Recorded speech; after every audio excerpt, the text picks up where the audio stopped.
Hey everybody, it's me, Melody. Welcome to my stream. If you haven't already, hit the like, subscribe, and share button. So today we're going to talk a little bit about sex. We are going to talk about sex and we are going to talk about what men like. So today's topic is good sex enough to keep a man? Now, I would like for all of you guys to come up. Well, whoever want to come up and participate in this, I would really love for you to hit the link. I pinned it up, so you can hit the link whenever you want to. You can hit the link. But there are a lot of women who use sex as a weapon, as a means of control, because they think. Oh, I'm sorry. Hold on. I have feedback. Sorry. Yeah, they use it as a weapon, as a means of control, because they think their WAP is the best, and they just believe all men want sex, but not. But I don't think that's the case at all. I really don't. And you know what I hate? When a lot of women say, I got the best WAP. Nobody's WAP is better than mine. That's false, because it's not about the WAP. It's about the performance. Is your performance the best? Can you ride it? I hate to get, nasty, but can you suck it? Can you ride it? Can you throw it back? I mean, does it exactly? Is it extra slippery? So a lot of these women think they just have to lay there and spread their legs and not do anything.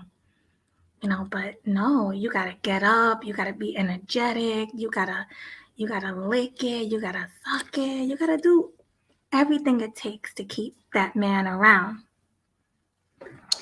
Um You guys got me getting nasty right now. But let me say hi to the chat before I continue with my commentary. Hey Aaron B, salute to you. Thanks for coming. Thanks, Kevin Murray. Yes, please like the stream. Whatever you do, like the stream as soon as you come in.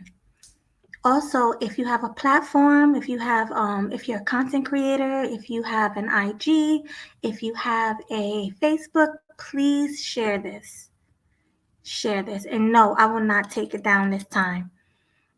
As long as you guys don't get out of hand, I'll keep it up. But please don't make me take it down, because I would like to keep this up today. And I put the StreamYards link out there, so you can join whenever you want to. Adult supervision says not for long. Yeah, exactly. Sex to me is only in the beginning. It's really good in the beginning of a relationship. Towards the middle of a relationship, you got to bring much more to the table. I don't care how good the sex is. A man can go out and pay for sex. So you're not special. You're not the only one with a good, vagina. So I don't know why women feel like that. Let me see who else is in here. Sir Abadayu, welcome. Thanks for coming. Hi, Stoic One. He says no. Exactly, Stoic. Hey, Trini and Ados, welcome. Hi, Papi. He says, ¿Qué pasa, morenita? Hey, welcome. Thanks for coming through. Today, you say? Hi, adult supervision. I already said hi to you, but yes, today. Let me see who else we have here.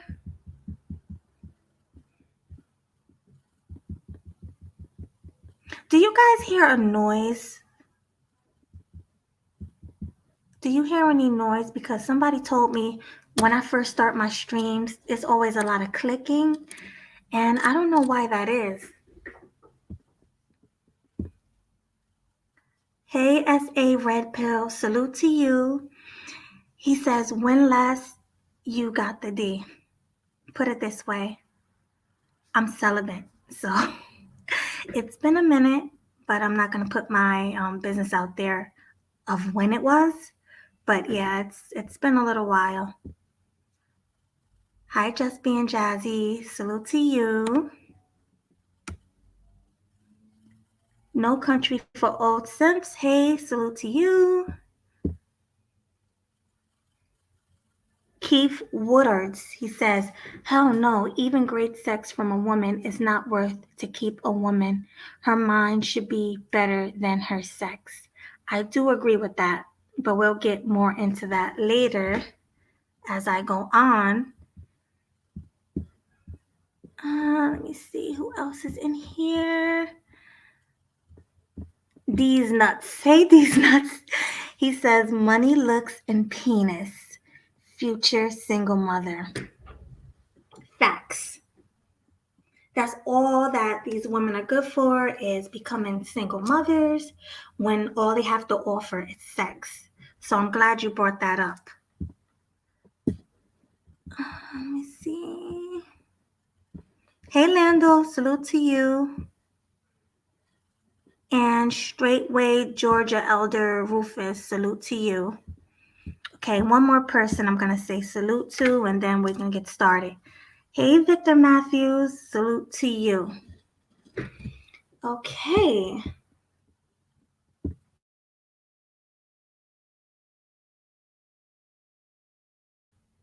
I'm sorry, I lost a little service. So, yes, good sex is very important at the beginning of a relationship. But after that, I said this already, you need to bring more to the table. In my opinion, good sex will improve a relationship. You can feel a deeper attachment to your partner after an orgasm. I mean, who agrees with that in the chat? Do you think after you orgasm, you get a deeper connection? Press 1 in the chat if you think that.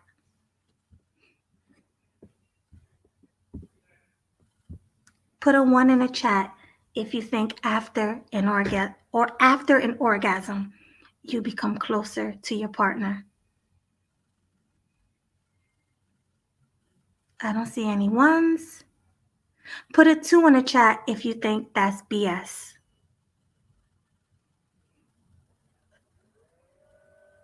Again, put a 1 in the chat. Okay, Stoic says 1.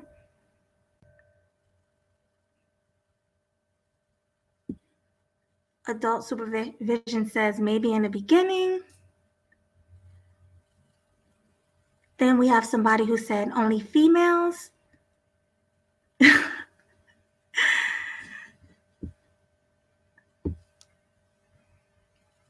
Hi, Game Changer.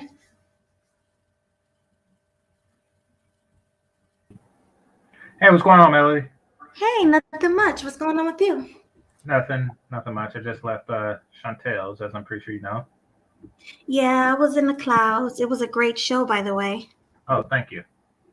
You're Yeah, welcome. I haven't went over the scrolls in quite some time. Yeah, it's been a minute. It's been like a couple of months since you talked about the scrolls. Yeah, it's been a minute. I brought it up on the previous stream, and yeah, went into it. But this topic here, um, I like, and I want to give a perspective of that. Okay. I think that when we enter relationships, we as men do think that that's enough. Until Right. until we get it. And it's not that we go in with the intentions to pump and dump. I think that we realize like after the pumping, and I'm not talking about just a single pump. I'm talking about after a rigorous series of pumping, we've come to the conclusion like, okay, now what?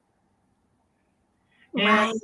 yeah, and you see, it is imperative for women to actually say, and this is what I always say, you have between the moment we meet and the moment I get tired of having sex with you to sell me on your non-sexual virtues. Right. And a lot of times that message just, go unheard. I do agree with that. But let me ask you this question because I asked the chat. Do you think you can feel a deeper attachment to your partner after an orgasm? No, You don't. no, I don't. Okay, because I I thought, mean, like, are you grateful? Yes, but do you feel like a deeper attachment to them? No, no. Like, how deep can your attachment be? Your penis is inside of her. Like, I mean, how much deeper does it get? well, I guess that's only females. Maybe, yeah, yeah. I can see that. I can see that.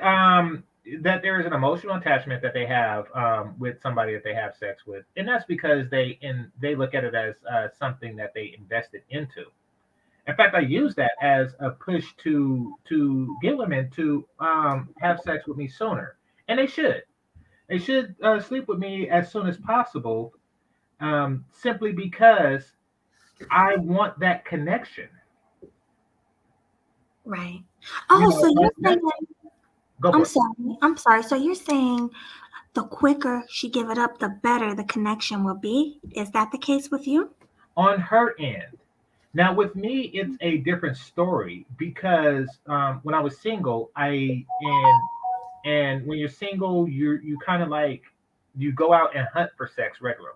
That's what you do. That's how you just like piece together a bunch of different women, as many as you can get to have a reasonably successful sex life. Or to have the equivalent, sex life to somebody who's in a relationship and does his girlfriend every day or wife every day. So that's life of a single man. Now, me not knowing where my next sexual conquest or opportunity is going to come from, I will have that particular attachment to a woman that I had sex with. Like, okay, you are now a sexual source. So here's where I'm getting at, Melody. I'm talking more about ghosting.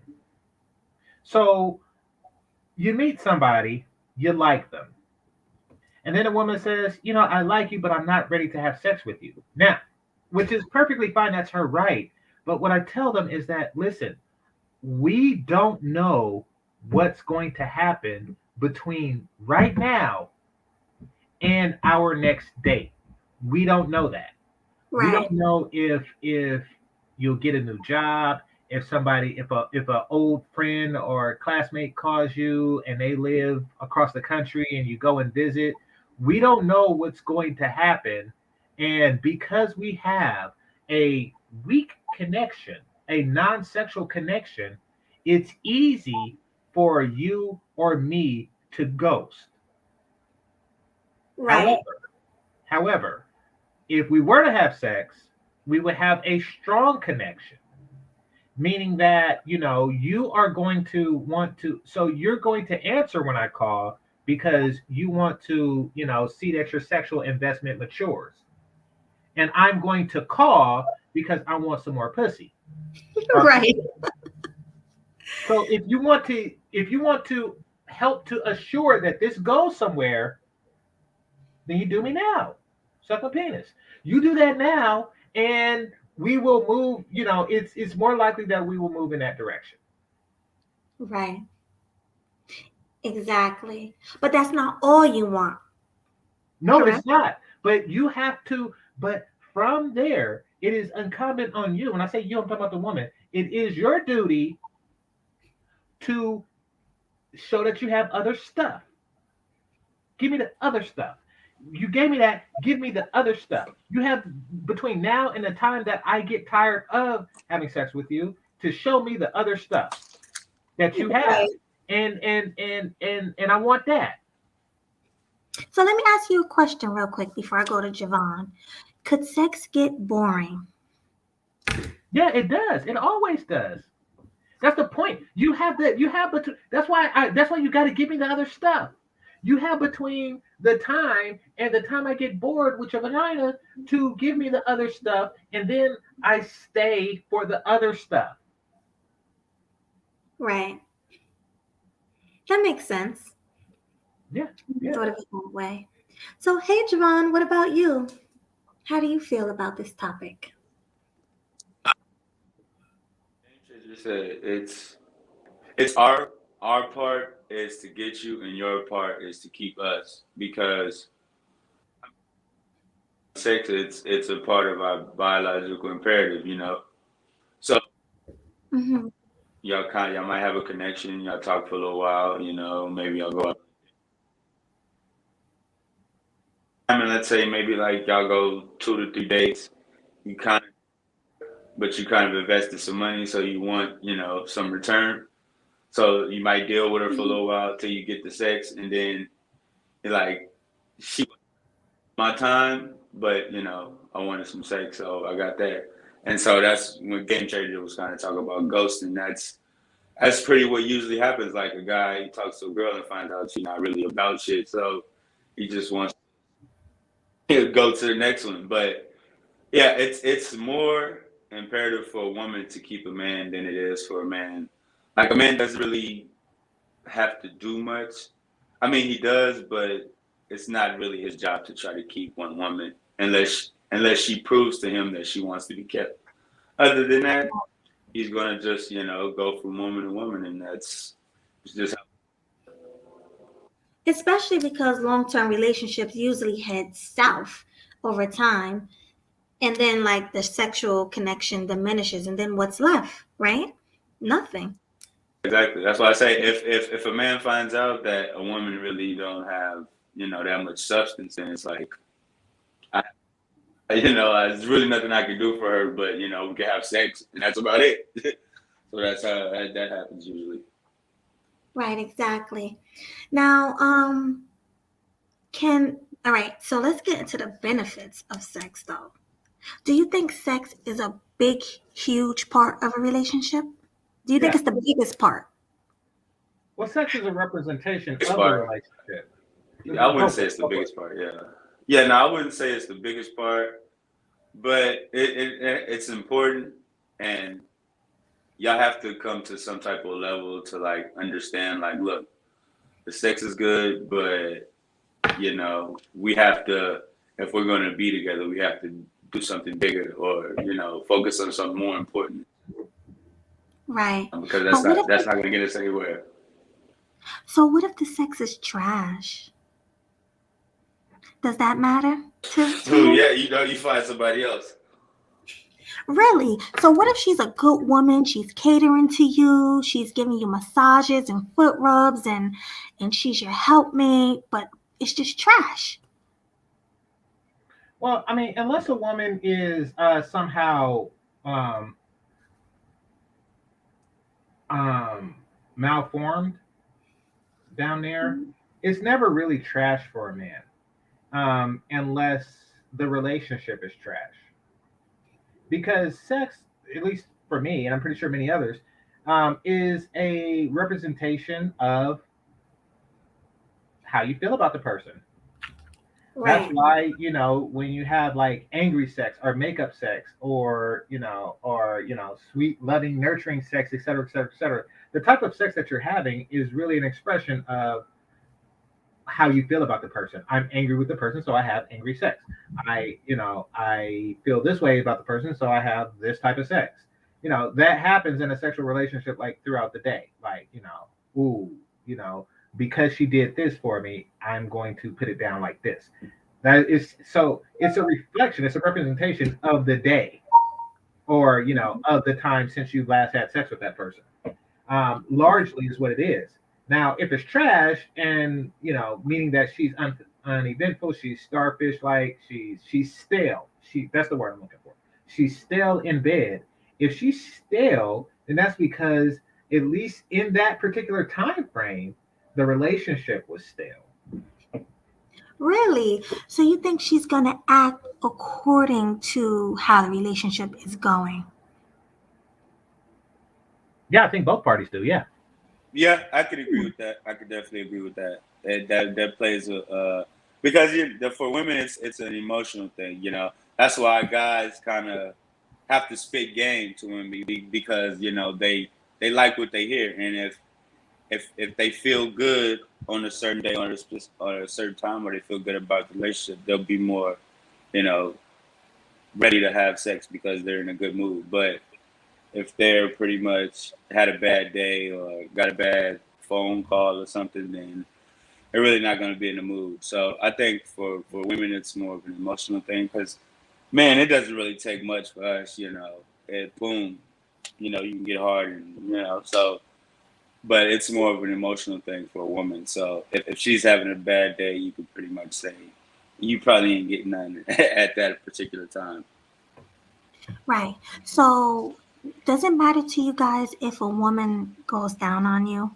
Is Yes, it oral does. sex important? Absolutely. Yes, it Absolutely. does. And Absolutely. and I don't particularly like it. I just like that she does it.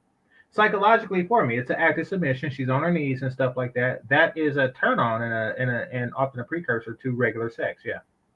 So, if a woman says she don't give head, that's a deal breaker. You're not. That's No, it. no, it's not a deal Nah, breaker. yeah, Like I nah, said, I can't do it. yeah, I mean, for me it is. I don't know about it, but for me it is because nah, I can't. It's something I enjoy. So, and I like doing it too. So, I mean, why Right. not? So, yeah, I need that. yeah, I don't like doing it. So it's not a deal breaker, that particular thing, because now what it does is it expedites the time that I get tired of having sex with you. And like I said, you have between the moment I meet you and the moment that I'm tired of having sex with you to sell me on your other qualities. So you Mhm. want to expand that amount of time, and no, that contrasts it. Yeah, but is it a deal Right. breaker? Right. So, these are some of the things, and tell me if I'm wrong, but I think these are the things that hold a relationship together. Communication, right? Do you Hmm. think that's an important part? Communication, Absolutely, yeah. attention, respect, trust, give him space when he needs it, companionship, and be attentive to his needs. What do you think about that? Do you think those things will keep a relationship together even without sex? Yeah, functionality and compatibility. In addition to that, absolutely. You forgot to put sandwiches on the list, but yeah, Oh, yeah, sandwiches, yeah, of course. that's a given. Yeah. Right. So see, and this is annoying. So Hybrid Vigor says, I think it's a contradiction to say women should have sex on the first night and then say that if they have a body count, they are unmarriageable. Well, I don't say that women with body counts are unmarriageable. So a So there's body count don't matter to you. It don't matter if she's been with 100 men. You no, I still don't would. care about stuff like that. I really don't. And what's the difference between her being with 100 men one time or one man 100 times? Don't care. Right. Yeah, because a lot of women don't realize it's important to be a man's peace when he comes home from work.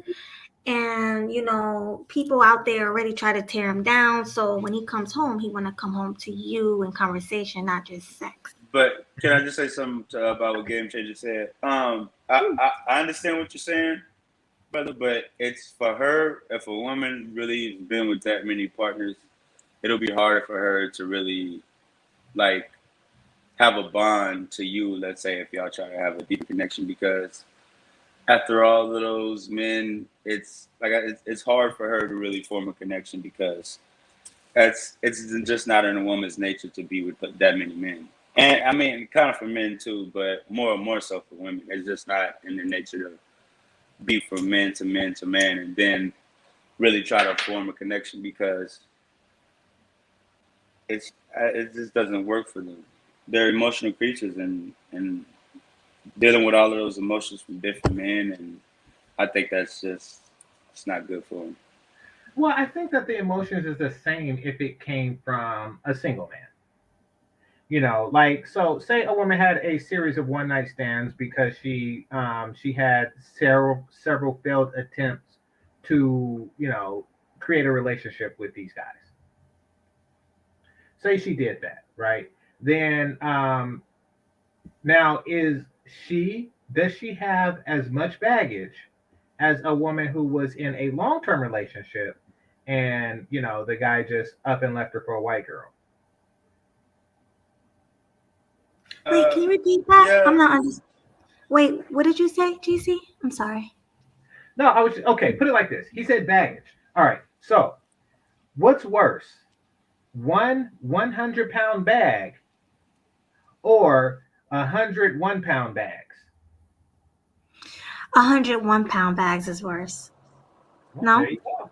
I don't care. It's still 100 pounds that you got to carry. You're gonna have to carry your bags. So that's that. I'm just saying it's not that big a deal. I don't, yeah, I don't hold it I mean, against. it's, Oh, I get what you're saying. Like, it's possible, but I just think it would be harder. Like, I'm not saying it's impossible, but I think it'd be harder for her to really form that connection or that bond because she's gonna think it's not gonna work. Look, she tried 100 times and it didn't work. So, or she tried really hard one time and it didn't work. I get it. No, I get it. But see, if she yeah. didn't think it wouldn't work, then don't take my penis. But if you want this to work and you want to be most efficient in making it work, then suck my penis immediately. Hey y'all. Of course, the quicker the better. Hello? Yeah. Hi. We have a new person on the panel. Hi. Hey, I just want to say one thing. I Mm-hmm. believe I believe bad sex could be worked on. We have books, we have museums, sex museums. What the hell? You can teach somebody. You can teach somebody. You know, What's at a sex museum? they have sex museum in New York, brother. I'm What from do New they York. have there? No, I understand that. We What's have they have books. They have sex toys. Google it. You do sex museum in New York. You know, you can teach somebody. So there's no such thing as bad sex. It's like somebody saying, "Oh, you're a bad reader." You can teach somebody how to read. So that's it. I agree with that. I Oh, hear you, I've been man. I've been with my wife going on 17 years, and we taught each other plenty of things. So I mean, it could be taught, but like GC said, if she's not really into the relationship like that, it's never going to be good. also that's so different, though. Yeah. We talking about somebody that's in love, or it depends on what we talking about here. Are we talking about somebody that we just meeting up for the first time? Yeah, well, we're talking about a relationship. Yeah.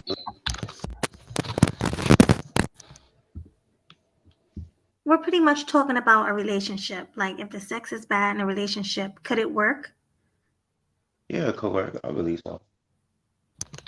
Nope, Okay. not work. I believe so. If you Cannot Mel, really you work. don't. want to, yeah. So, Mel, you don't think it could work? Nope. Unless Why is she's that? because well, number one, if the sex is bad, why are you gonna be with someone that sex is bad? Like you want to need at least an 80-20% package. In your partner when it comes to the sex.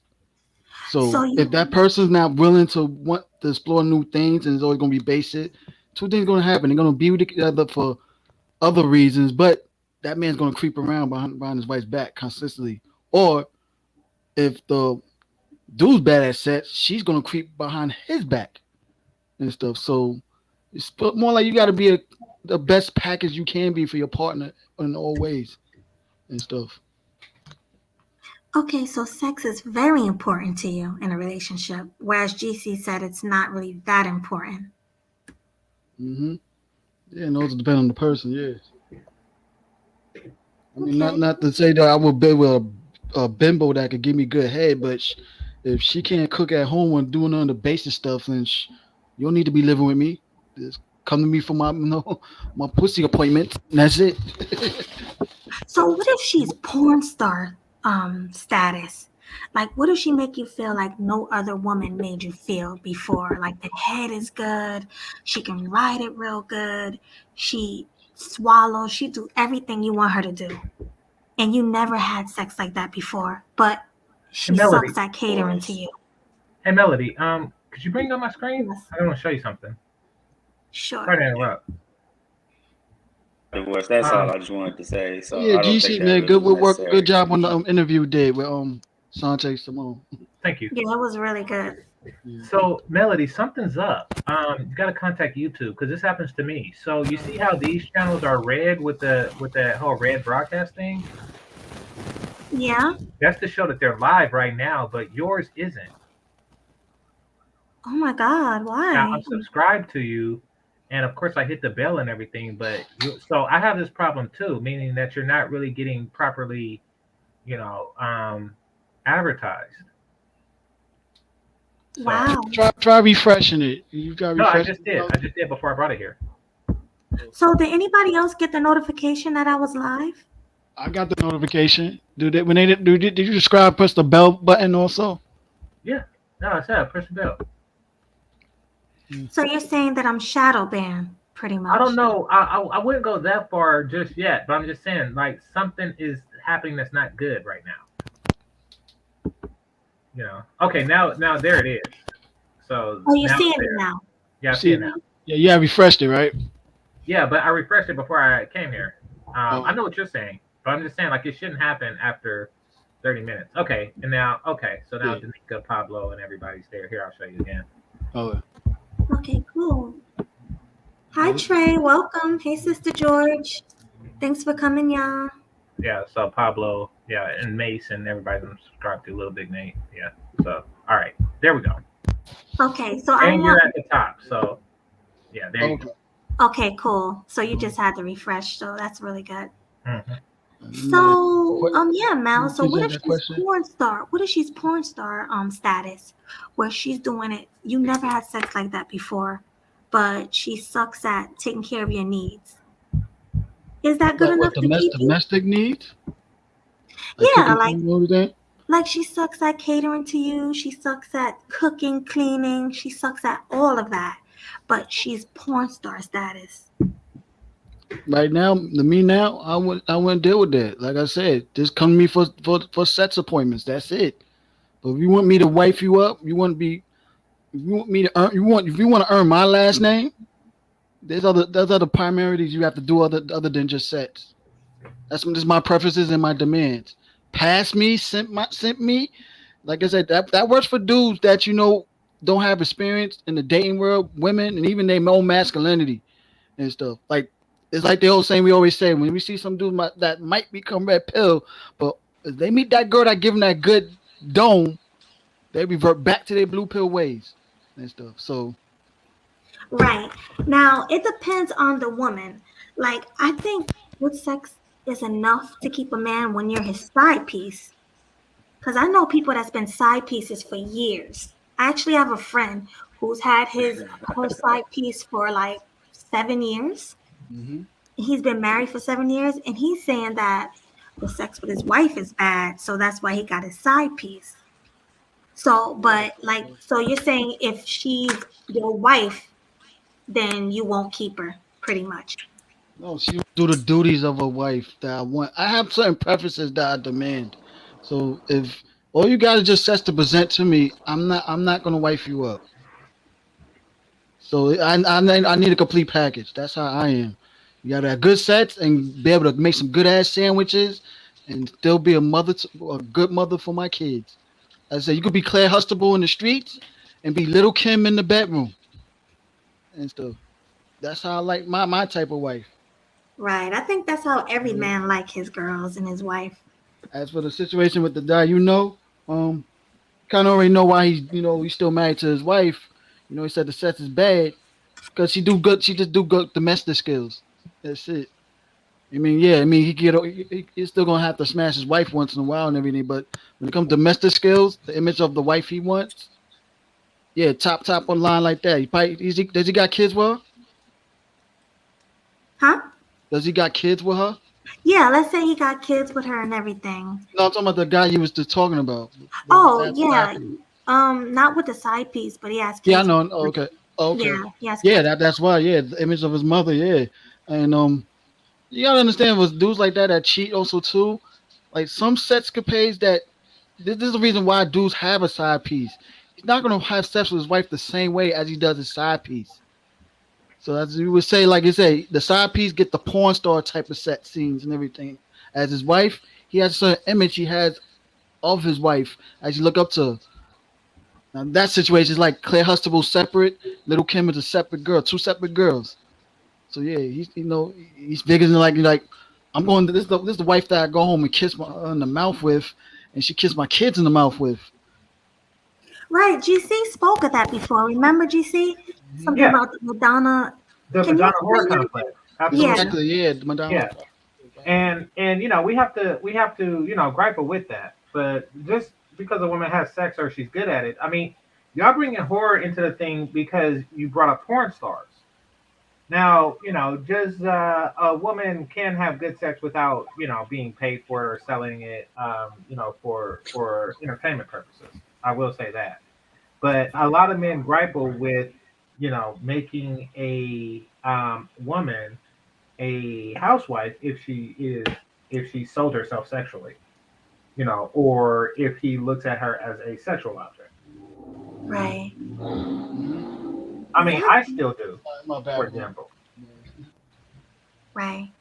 Now, I have heard men say they can't kiss their wife after she gave them head. Not immediately after. However, I've done that. I don't like never kiss a woman who's giving me head. Yeah, I don't see anything wrong with that. If you guys are in love, nothing should be disgusting to you. You should be able to suck and then kiss and do whatever. Some people don't even shower in the morning. They'll wake up and go at it again. Mhm. So I honestly don't see anything wrong with, you know, doing nasty, freaky things with the one you love. I think with Ah, I that just don't concept, want. I just don't want it. I just don't want it there. I don't want it. I don't want to kiss it like immediately after. That's my penis. Like it's just yeah. mhm. Such a thing. Okay. It's not a horrible thing. It's not like I never kiss her again. But yeah. Kevin, Kevin said, he said you have to consider penis residue. Yeah, I mean it's mostly psychological, but yeah. Yeah. I don't see anything wrong with it. I mean, a man going down on a woman and then her kissing him. As long as they're in a relationship, that's all that matters. Wait, you said a man go down on a woman and then he kisses her.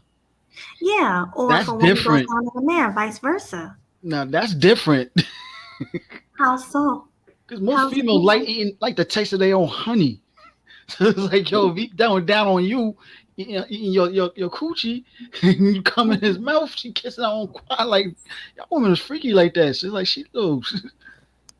It's not the same effect as she go down the dude, and then yeah, just like Keith Murray said, penis residue. Penis residue. But ain't residue? That's totally different. Right. So, do anybody on this panel have limits to how far his wife or his girl can go What do you mean? How far they can go? In what regard? as far as sex? No pegging. I don't play that shit. You ain't doing it on me. Nah. Well, yeah. I mean, we all have limits. I don't want to go into detail because there's it's vast. Like when you think about the stuff that you won't do, but yeah, I mean, there's limits. I have limits on things that I won't have done to me, most certainly. Uh, and then there's certain things that I won't do. There's a lot of things that fall into a category of indifference to me, that I do that I have done, because I really don't care and it made her happy.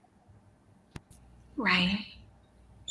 No adult supervision. I'm not kinky. I mean, we're all adults here, and the topic is about sex, so why not? You're not going to get this out of me a lot, so I mean, it's whatever, you know? But yeah. I mean, the short answer to your question is yes. I have limits. You have limits. What about you, Javon? Do you have any limits of how far you would go?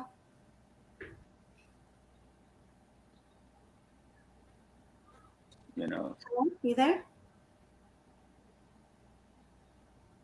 Okay. So I guess he probably don't want to answer it or he had to step away. But yeah, GC. What's up?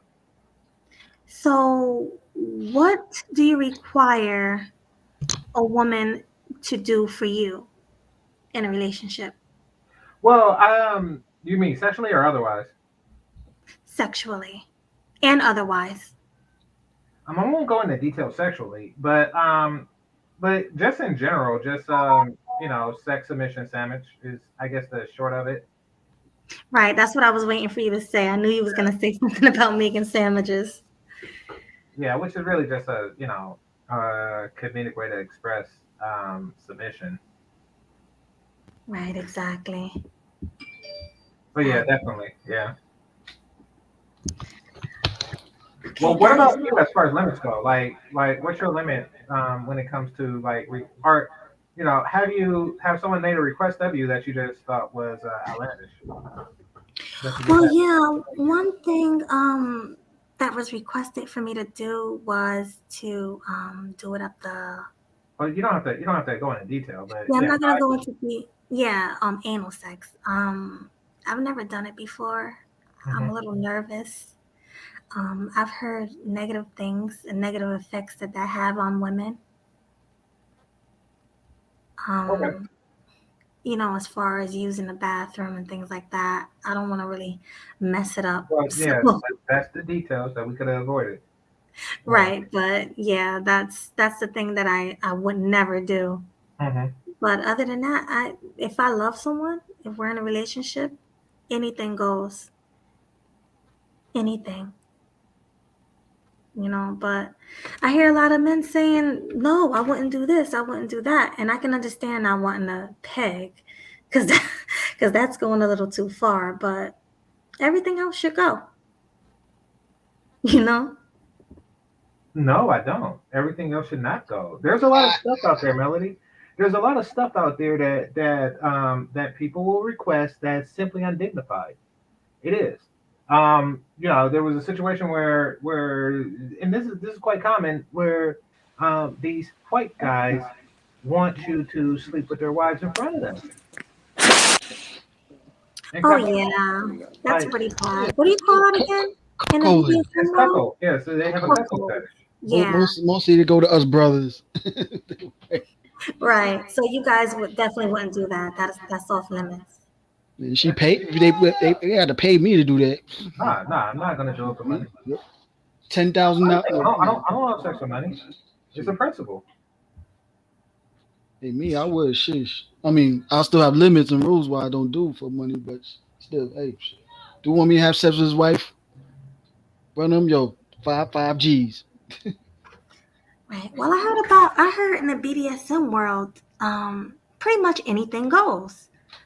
Tying up, whipping, locking up in closets, and what do you call that thing? Orgies and all types of things. But you express your limits, prior to engaging.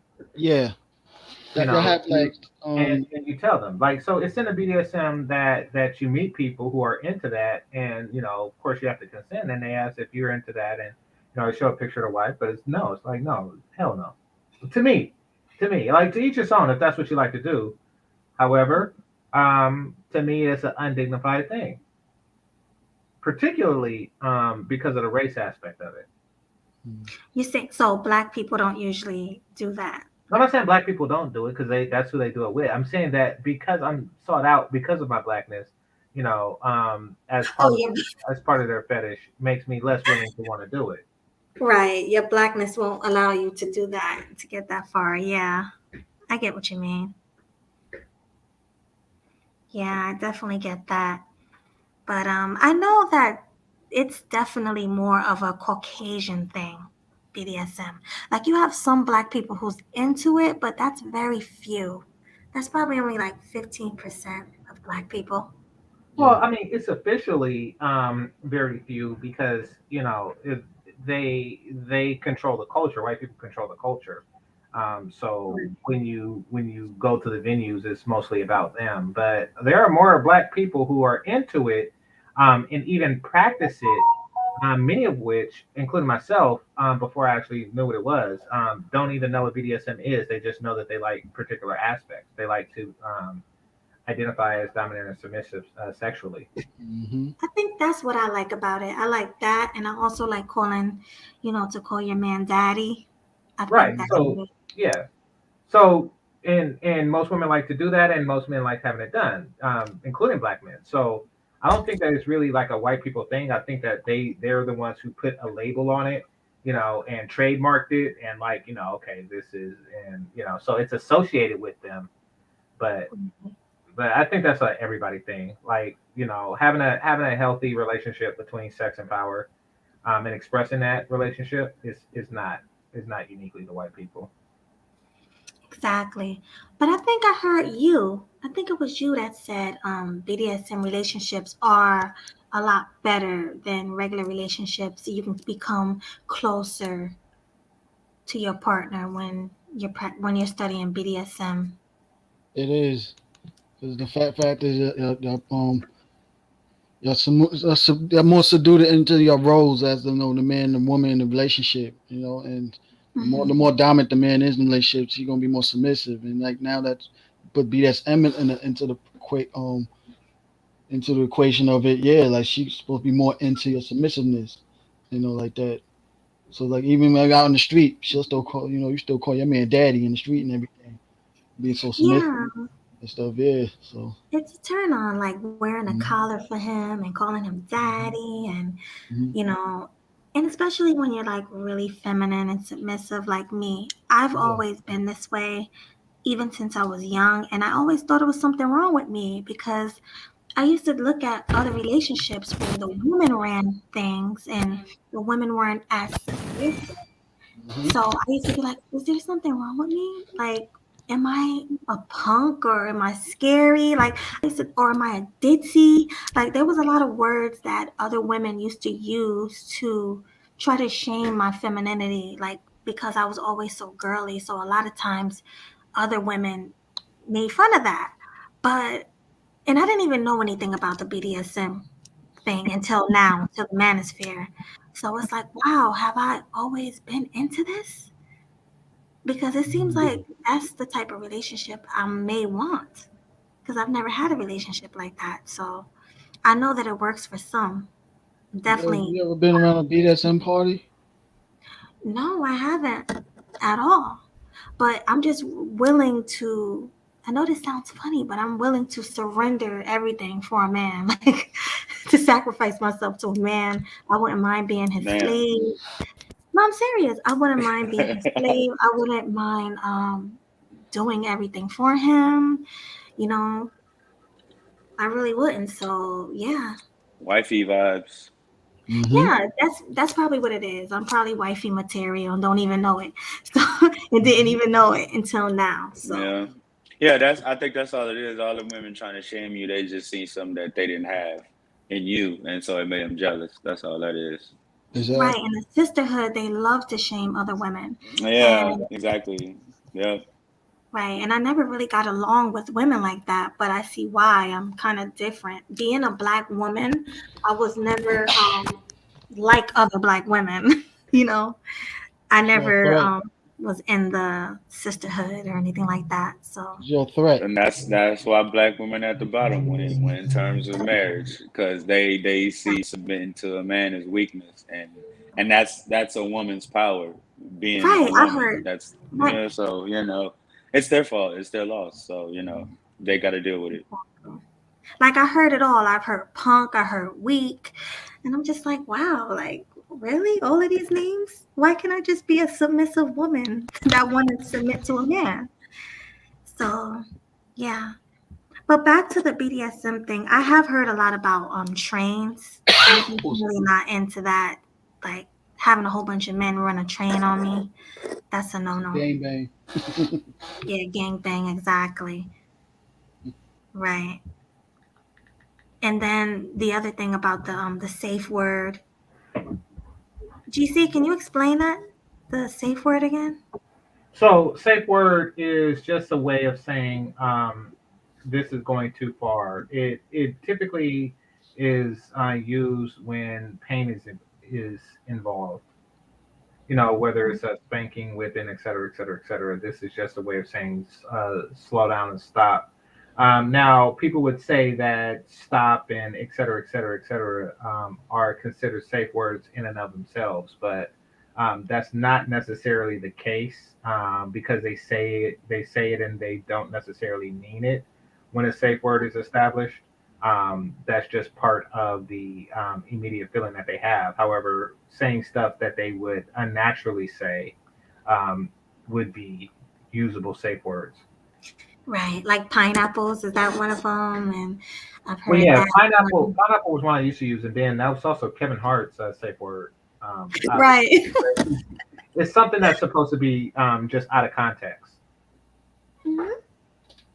Yeah, I've heard of that before. Hmm. But you know what they say, pain is pleasure. And that's true. That's why a lot of women love to be choked, spanked, hair pulled. I like it all. Like I like Yeah, to There's be also a limit to that. That's the safe word also too. You still have your limit. So exactly, you and it's so that you can understand your mate's limits. right. Exactly. Yeah, I don't see anything wrong with the BDSM lifestyle. As long as there's no trains and no orgies and none of that, I'm good with it. Well, it's nothing wrong with it because it's based in consent. So it's something that two consenting adults will do or want to do with each other. And yeah, I mean, I can't imagine anything pure. Exactly. But as far as your question is, that alone enough to sustain a relationship? No. Um, once again, you still have to have because these are all BDSM. Generally speaking, is a sexual expression. Hmm. Now, if you take some of its principles, like the understanding of the power dynamic of a relationship, and you put it into your day to day, then yeah, that does help prolong a relationship. Right.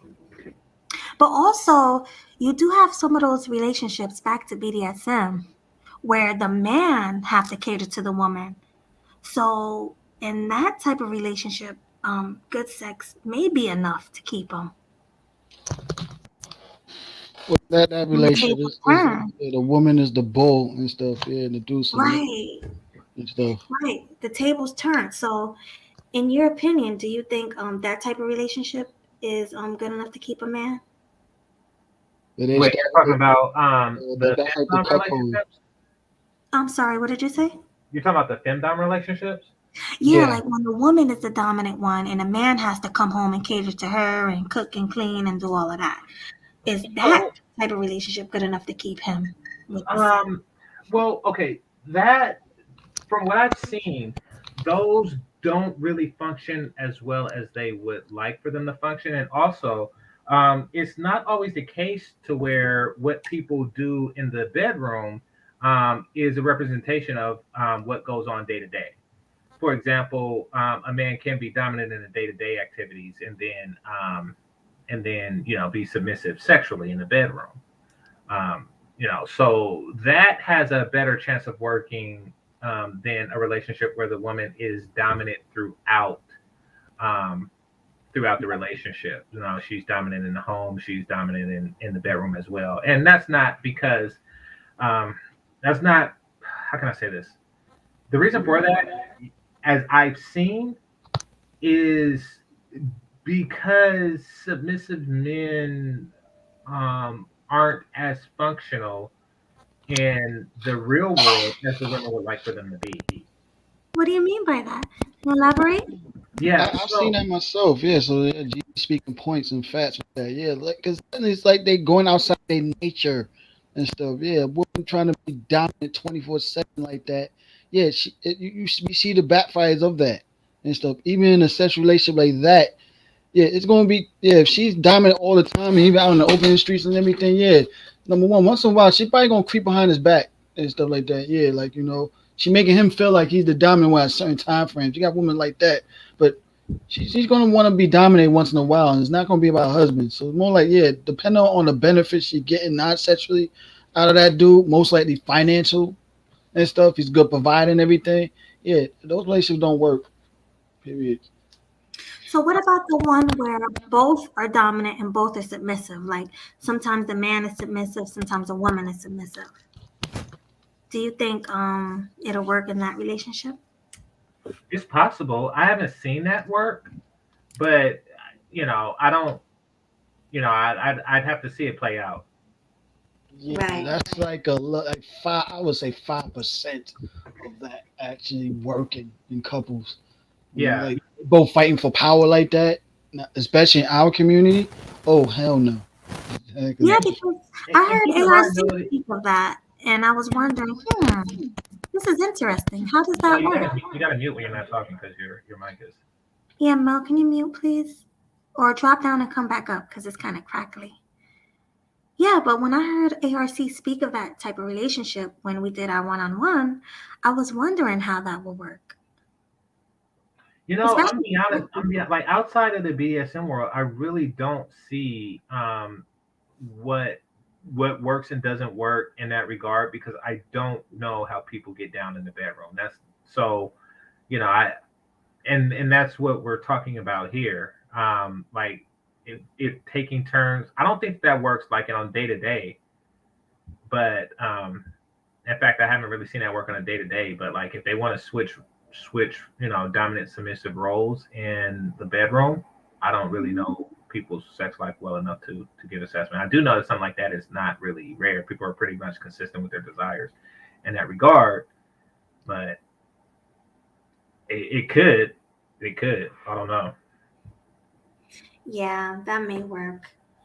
But But like how it functions, like we're talking about primarily bedroom functions. Like, does that work? Once again, does that work on a day to day? I truly doubt it. I truly doubt it. Like the whole you be in charge Monday, Wednesday, and Friday, and I be in charge Tuesday, Thursday, and Saturday. I can't see how that works. relation like that, well, it seems like the woman takes more control than. Now Mel, you your work mic, now. You're yeah, work your now. mic is really bad. Drop down and come back, please. We It's like really, really, really bad. Thanks. But I see a lot of ADOS relationships like that already. If you think about it, a lot of the black women are in charge in a lot of these relationships. hmm And which is And I'll go for it. I'm sorry, I was gonna say, and not because they want to be. I mean, not because the man want them to be, but the women were so aggressive that that's just how it is. Yeah. A lot of those don't work from what I've seen, and one of the many reasons for that is that the men generally aren't really consenting to it. They're manipulated into it using tactics that I described in the scrolls. So yeah, those have a short lifespan. Right. yeah. Can you hear me? Unfortunately, I'm clear now. I'm clear. you're better. I heard a I'm little crack. sure. Yeah. Yeah. It's still crackling, but it's a little bit Yeah. more. Well, I'll be upgrading my mic. So, Oh, now it's back. yeah.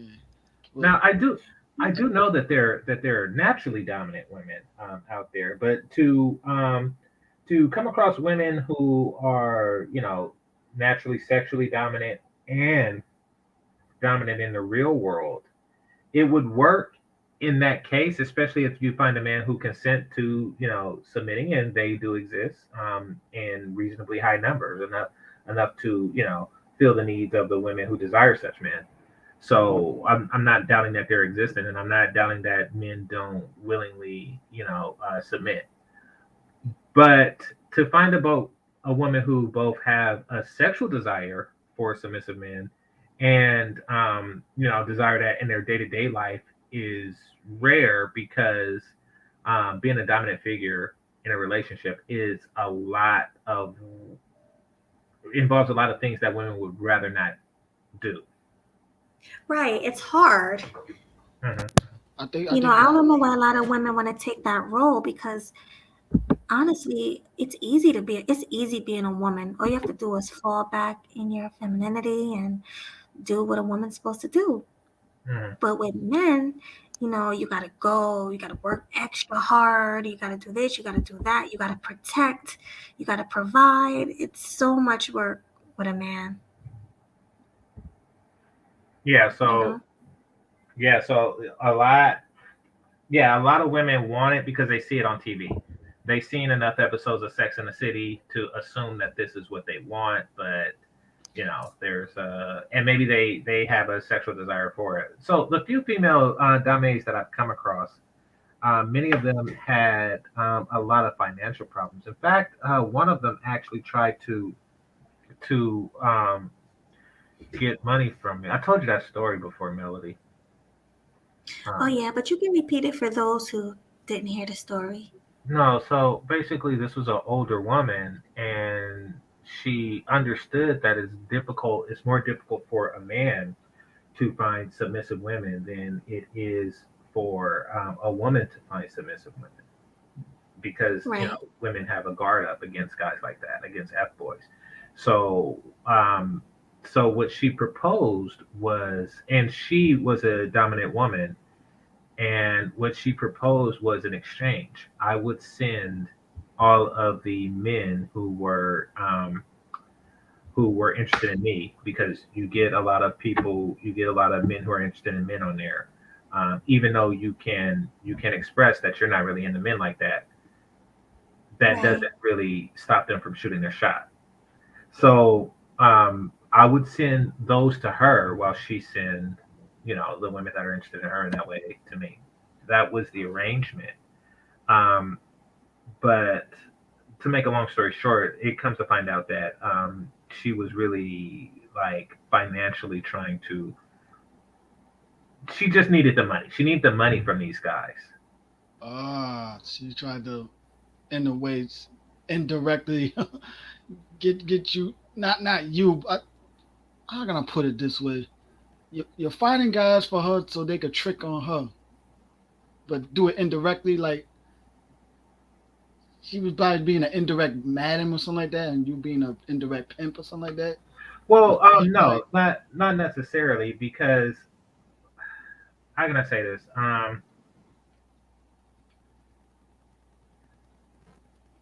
She wasn't indirect about it. She did mention that there were like, I think it was like pay slaves or something like that, that they would pay, and for a lot of people that's actually part of the thrill. oh, So that really wasn't the case. But no, she introduced me to a submissive woman that I was not really interested in like that, but I did it just to keep the arrangement going. mm, And then she asked me for money, and when I refused, she asked her for money, and she mm, got the money from that. all right. So Hmm. Well, let She me might ask also you be a a personal question. dominatrix. she is a dominatrix. Yes. Okay. Okay. So she just needed help getting clients, and you helped her, right? Let me ask you, Yeah. Okay. GC. Let me ask you a personal question. Um, does it matter what a woman look like when you're into BDSM? Like if she's really submissive and everything that you're looking for and everything that you need, does her looks matter? To most guys, no, but it does to me, yeah. And that's because I don't feel that a woman who doesn't focus on her looks is truly submissive. Now, a lot of women, and this is very true in the BDSM world, and I don't, we kind of went into a tangent, but I'll go there. But a lot of women go there because they know that it's a deep fantasy, and people with unique fetishes Mhm. have a difficult time finding their counterpart to fulfill those unique fetishes. Mhm. So what a lot of women who aren't physically appealing would do is go to this, and they say, "Listen, you know, Rihanna is not going to do this, but I will." Right. Yeah, and the BDSM world is full of that, Now, is the more so than a regular BDSM one. right? Is the BDSM world into heavy set? I mean, is a lot of heavy set women in the BDSM world? Well, those are the women I were describing. Yeah, these are women who go to this particular world to find a place where they're more desired. You know, Right. like once again, if a man has a particular fantasy, and let's just use a small fantasy that let's just say a man has a like R. Kelly. He has that particular R. Kelly fantasy. Mm-hmm. That's his kink. That's what helps him. Um, you know, that's what makes him happy sexually. Mhm. Right. Now, a an attractive woman might say, you know something, I'm not really down with that particular fantasy. But a overweight woman would say, okay, if you put up with the fact that I'm overweight, I will, take that urine. So Right. it's a give and take. It's a negotiation, and yeah, a lot of women, a lot of bigger women do come for that to get the man that they normally wouldn't have access to. You know, Right. Yeah, Exactly. those are lifestyle parties is where everybody can feel whatever fantasy they want under consent and what fetishes they have. Like, most likely, some people will not be afraid to put. I mean, be afraid to say out in the open. So like she said, like they all dudes that's into big girls and stuff like that. But he's not out in the open with it. Yeah, the real lifestyle party is perfect because you see girls are all different types of sizes and stuff, and even attraction levels and stuff. And yeah, I've been to a couple of swinger parties myself. Was like, dude, I left kind of early, like because there was too many unattractive females. But there was a group of guys that really like gang bang on this chick, and these chicks was not even lookers. Like the hell, like yeah, I've heard that, Mel. I've heard at those swinger parties. I've never been, but I heard the women are disgusting, like yeah, overweight. yeah. Those are the most of the parties that's run by like if they allow single guys in and stuff. Right. The ones that's like couples only and they allow single females in for free, those just see a little bit more attractive women because most likely it's either a couple looking for another couple to engage in that they trust, or most couples looking for threesomes and stuff. And they Yeah. very picky when they have single guys in there and stuff like that. Yeah, they rather have a girl with you and stuff. Yeah, because yeah, they trying to fill threesomes and stuff in there, or couples meeting other girls to swap and everything. So, Right. I could never. So let me ask you guys a question.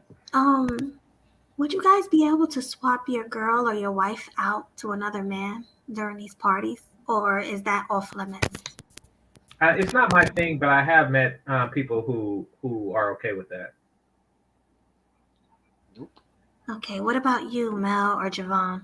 Would you swap your wife or your girlfriend out at a swinger Fuck no, I party? ain't doing Wife, that shit. Fuck no. wife. Men are territorial by nature. So Yeah, my if you wife is gonna just look for another you female. know that's mine, homie. You ain't Exactly. touching that. Yep. So nah, I ain't with it. I ain't with it at all. Yeah, my wife gonna look for another female. No premises. That's it, But but even that is violation. Even to have sex with another female, like I couldn't do it, especially if I'm in a depends on the relationship. female you with. Hey, my wife and the girl too, then me are gonna be cool. Mel, when you're not talking, brother, please. Yeah, can you mute up? It's pretty bad, Mel. So Well, I when you was get a talking, chance, yeah. You hear me? yeah, I We hear hear you. you, Bad. but when you're quiet and you're not like now, it's crackling. That's what I'm saying. When you're Oh, when okay. you're, Let when me you're not talking. move my mic. Yeah. Give me a second. Hi, Hell, Smooth. I hopped off because I thought it was me.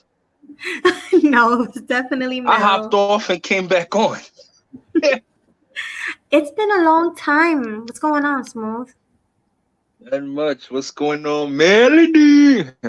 Nothing much. I miss Disclaimer. you. Melody, So, kudos, yo. You killing them with the interviews, huh? oh yeah, I need to have another one ASAP.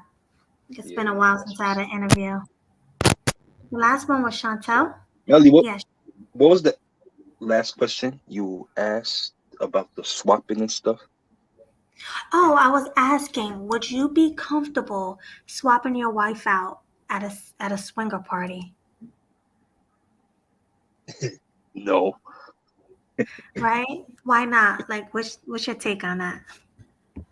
I don't know, man. Like, I think my instinct as a male or whatever, the whole territorial thing. You understand me? It's like what's mine is mine. You know what I'm saying? And nobody else can have it. I mean, that's the shit that civilizations have fought wars over.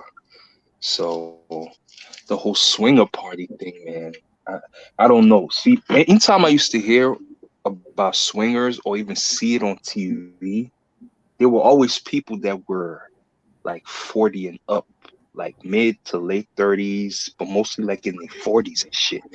So I used to think that that's like for middle age folks, you understand me, who are trying to get some zest back into their marriage, but never really saw that type of shit for myself. So now Well, I mean, but that's that's the cohort that's married, though. say that again. I said those are the ones that are married. Yeah, that's what I was saying. I was saying that it's probably a way to put some zest back into your marriage, Yeah, I agree with that.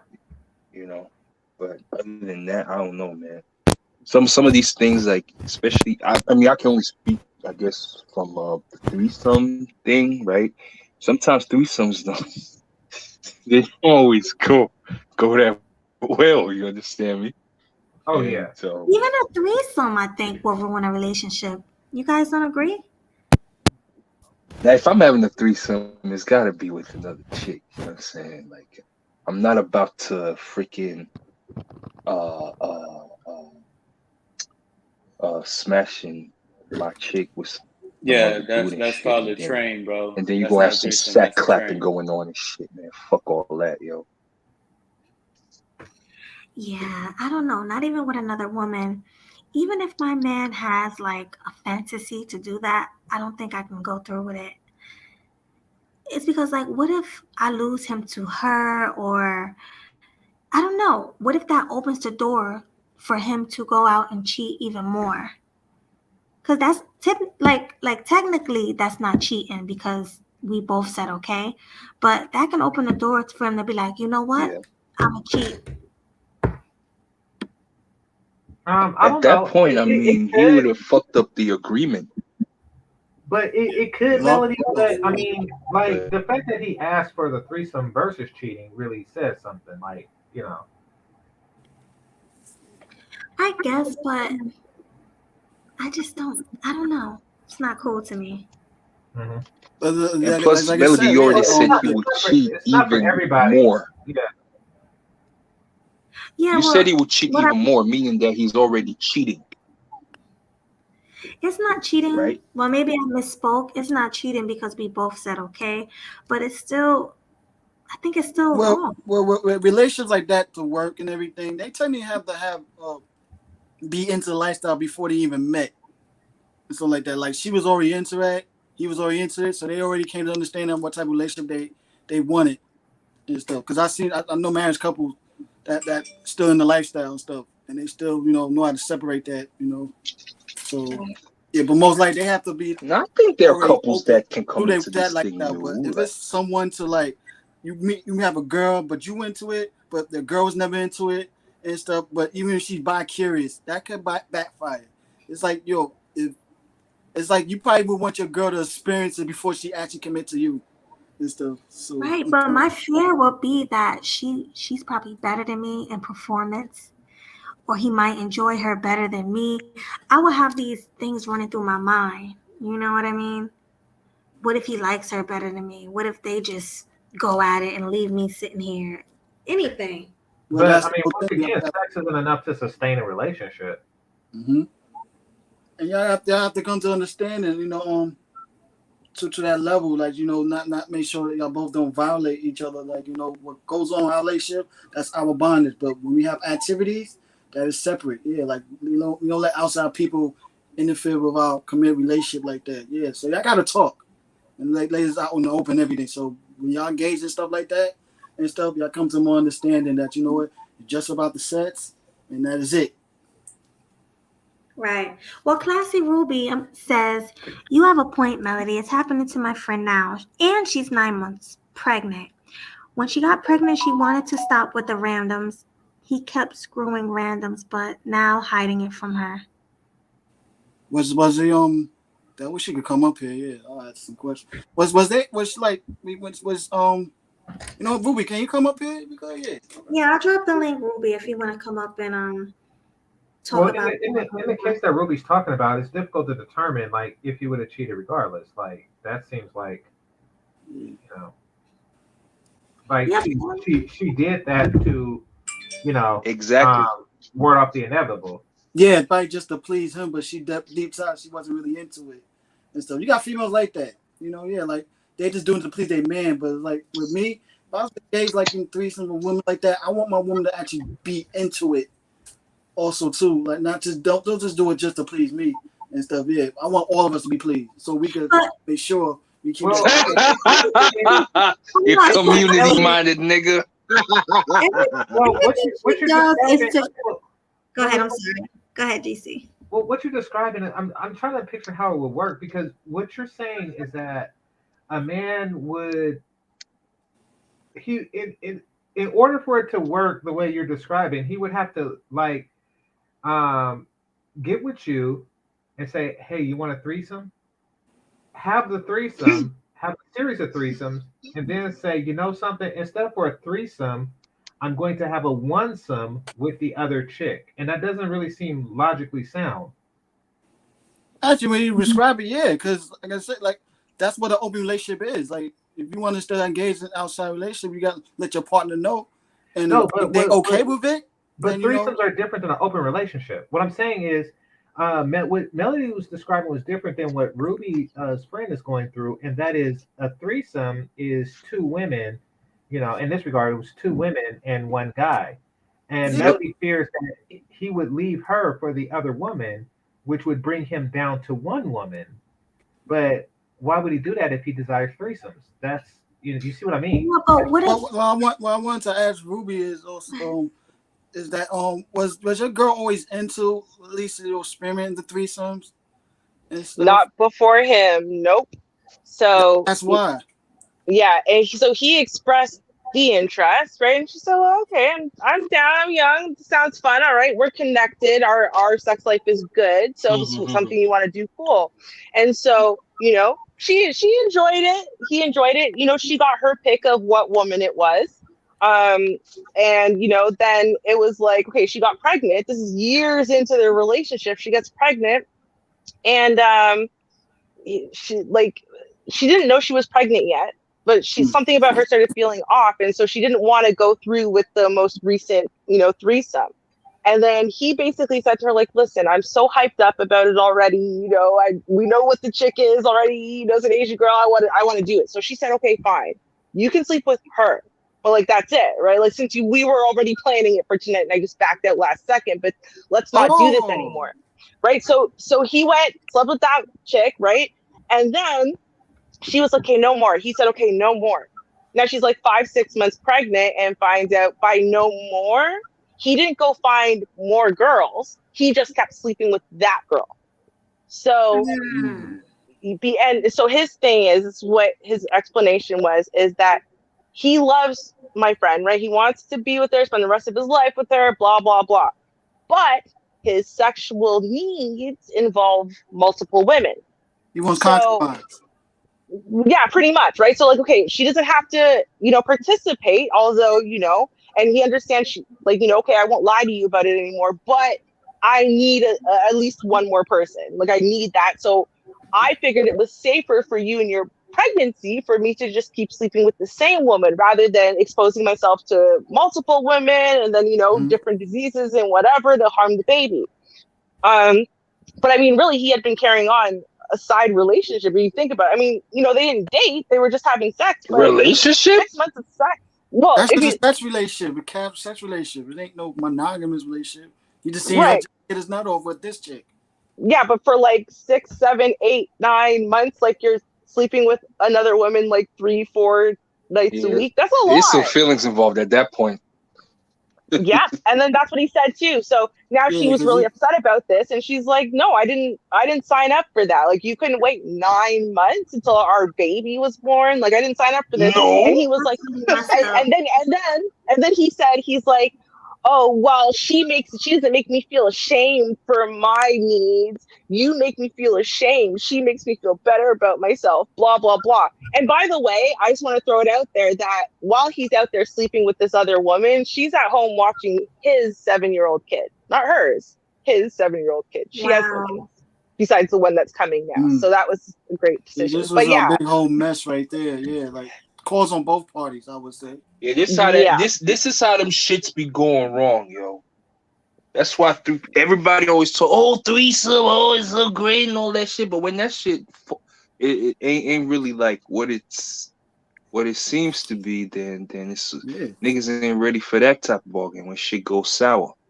Or when your chick starts blaming you and shit, trying to make you feel guilty because she didn't have a good time, but you did. You know what I'm saying? Yeah, like she didn't want to understand a man's sexual She didn't get her needs rocks and off everything. like you did. You know what I'm saying? Then they get Yeah. mad and they try to, make you feel guilty and shit. They start guilt tripping.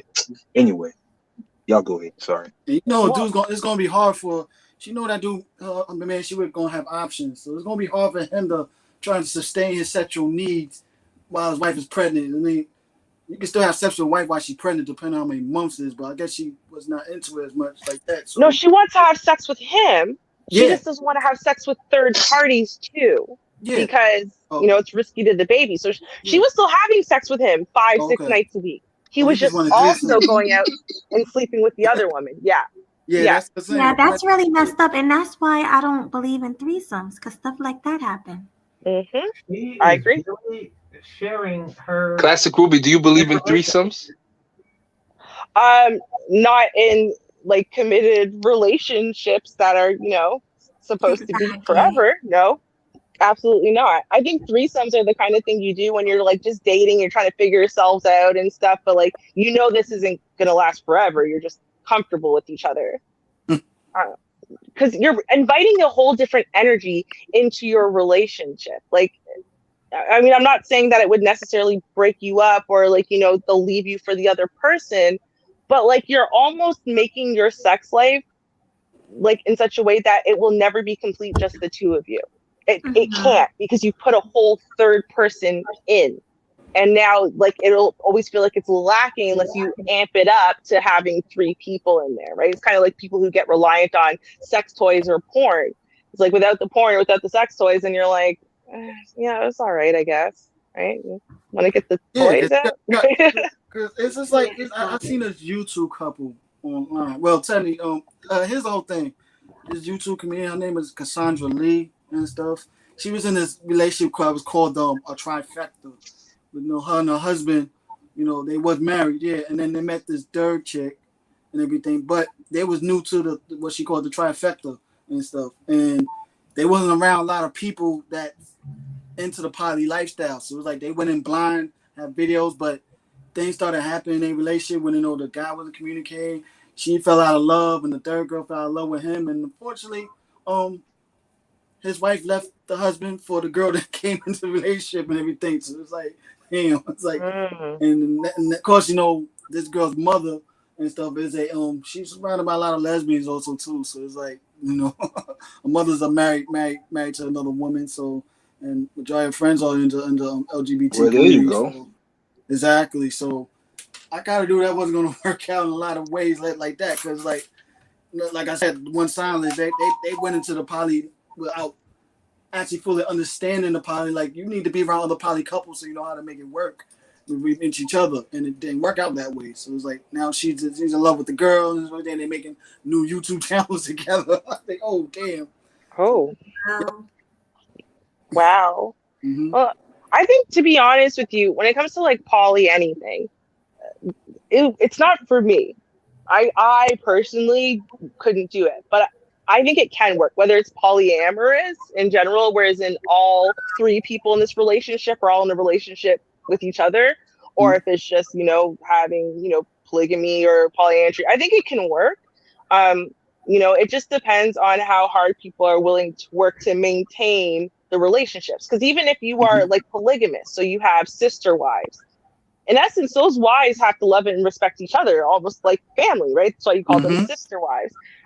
In polyamorous relationships, you're all three of you are in love with each other. You have to work very hard to keep that balance and fair and Yeah. keep the connections going, right? So like it can work, I but don't think that works much. it it I it, it works for some, not for Yeah, it was for everyone. some, but I not saw all. something, Ruby. I saw this documentary where the two women hated each other because one felt like he was spending more time with Mm-hmm. her, and he had a baby with her and not with her, and she's wondering when could she have a baby, and it was a mess. So Mm. Yeah, I don't the know. ratio with those relationships is more like I would say like 80% go left, 20% they work out, go right. And stuff. It's still very Yeah. low numbers. Yeah, like yeah. Some people have communities of this, it almost sound cultish in a way. Yeah, it was why those kind of backfire in a lot of ways. You kind of see the documentaries of those. Yeah, like Well, And then I think because it depends too. Like for example, right, and this is why I said the wife, right, in this polygamy, right, the first wife is supposed to basically be picking the second wife with the husband away, right? Because if she hates the second wife, it's going to be a problem, right? So right, she has to kind of like you. And the second part of it though is, you have to fill different functions within like the family because you guys are all one big family. So if you're both really great chefs, that's your like claim to fame as being a great chef, then you're in competition with each other. But if only one of you is a great chef and maybe the other one's really great at balancing the books, you know what right. I mean? Like then you're not in direct competition. You can actually appreciate the other wife's contribution. Now it's not something you have to do. She's going to take care of it and you're going to take care of the stuff that you like. You know Bullshit. what I mean? So I think that's how they kind of make it work. They choose selectively based on uh, everyone's strengths and weaknesses. yeah, because it's not always about sex. Where society, some people will amp it up to more than what it is and everything. And then another thing also too, they look at porn or certain other IG pictures and see this dude got two top of line fly females. No, most of those polys, the females don't look attractive like you think they are. It's the so it's like Yeah. it's that But they look Mel, very what average. about what about this? What about one wife is so much more attractive than the other one, so much younger, hotter, sexier, than that one? That'll automatically make her jealous. Oh yeah, exactly. Yeah, because like I said, Well, you have to come to a level of how your deep your own relationship is. Like you want to have a third party and stuff. but also it's like, It's, why are it's you hard. adding the third party? So like, for Exactly. example, sometimes the first wife can only have one kid or wasn't able to have any kids. So now in a way she's going to become like the house mother and she's going to be helping to raise the young wife and making her into a proper wife. But Right. someone's got to, bear kids. If you can't do it, someone else has to do it for your husband, right? Otherwise he's divorcing you and just getting another wife. And now Mm-hmm. you're barren and alone. So there are trade-offs. So I think it just depends. But that's why I don't think Western culture is super great with the whole polygamy thing. We're not raised in this collectivist mindset in the same way that other places are, where it Yeah. makes a little bit more sense. Yeah. Right. What do you mean by Western culture is not really great at this polygamy thing? We're very individualistic, right, in Western culture. So we care about ourselves. How does this benefit me? Capitalism. So we're not thinking about the greater good. Even when we're going to contribute to the greater good, we still care about how it affects us, right? I'm going to donate to charity as long as I get the tax credit. Yes, of course, I want my husband to have a child with me. I don't care if we have to spend $300,000 with IVF and this and that because I'm going to give him a kid. Right now, if you're in a collectivist culture, if you can't bear children for your husband, you're not going to be like, well, I don't care. Then I guess you're not having children either, right? It's like, no, my husband, I need to give my husband a child by any means necessary because I care about the greater good, even if that means I don't get to directly benefit. Do you see what I'm saying? Like we don't think like that. We think about how it benefits us. Unless it's a woman's child, what situation can you think about where a woman is going to agree with and she doesn't get a direct benefit? I would just say Well, financial. money. Yeah. Hmm? He's able to still take care of both of them despite one of them could What, I have. didn't hear that, Ruby. What you say? Oh, I sorry. said money, finances, financial. So, for example, I'm going to take up. We're in hard times financially, right? And Mm-hmm. she comes from a wealthy family. The Mm-hmm. dowry being paid to our family is going to be great. So it's financially beneficial for us to take her on. It's another That's good wrong reason. in so many ways, Wait, Ruby. so you're saying that in terms of money, that would be the only thing that she wouldn't do because it doesn't. I mean, I don't quite get the whole money thing. I know my question was, what other things, what scenario would a woman decide not to be the immediate benefactor of whatever it is, right? Because I can't think of any. And you said money. Money. Right. So how So what? Yeah. How the does that look? the Uh-huh. husband is marrying the second wife. The Uh-huh. husband's going to get the dowry. Right Uh-huh. now, realistically, if he just dropped her off in the cold tomorrow, she's not getting that money, right? Hmm. It's going to the husband, but overall, it's benefiting the family, right? And so that's something that Western world women, like, we don't think like that. Like, okay, well, listen, if you just let your husband take on another wife, right, you guys will get an extra 100,000. We like to talk about stuff like that, but we would never actually do it. Wait, Like, there's wait, no way. We're too possessive. wait. Hmm. Forgive me because I wasn't raised in a dowry culture. You're saying that it's possible. But what makes you think that women in other cultures are fine with that? Well, Smooth, if I may, um, you're saying that in some dowry cultures, Hmm. a guy with a lot of game can just go out collecting dowries. Well, he would then have to take care of the wife, though. Yeah, but he can have 10 wives. He could have 10 wives at $100,000 a dowry a piece and walk away a millionaire with 10 wives. Well, yes, provided he could afford to take He care of can't because all he of has them properly. $1 million. Well, but you have to remember, right, is that they're not going to just be like, okay, well, you have nothing now, but if I give you $10,000 and you have $10,000 for the rest of my child's life, like, they're not going to make that trade-off, right? So, like, the reason why they're willing to pay the expensive dowry, right, is to make sure their daughter's well taken care of So overall. the situation you described, you're with a guy and you get with a third woman for money wouldn't happen because they don't give their daughters to broke people. But see, the thing is, right, you and your wife, just because you are money poor, right, doesn't mean you don't have anything. You and your wife have been building for 15, 20 years, maybe by now, right? You've definitely got a wonderful home. He's got maybe his practice already, his, medical practice or whatever it is, right? Uh-huh. You're money poor. You need more money. You're in a place where, financially things might go left if you don't get an infusion of cash soon, right? But from the outside looking in, you still look very wealthy and profitable, right? And because you have the right resume, you've got the expensive house in Beverly Hills that's basically a mansion. You've got you are a doctor, you have your own practice, you have this, you have that, right? So they're looking at all of those tangibles and then using I that got to you. evaluate, right? They don't know Okay. privately you're in debt, right? I get So what so I get it. I get it. So here's a detailed scenario. Mhm. So a guy has a bunch of properties. He has like 12 properties and life is good and he has his wife and life is good. And then, you had the what is it, rent moratorium. Mhm. So he has all these properties, but nobody's paying rent because they don't have to because government said that. Mhm. And things get bad. You're saying that that's a good time to say, you know something? I could use an you know what would help me out that this is crazy.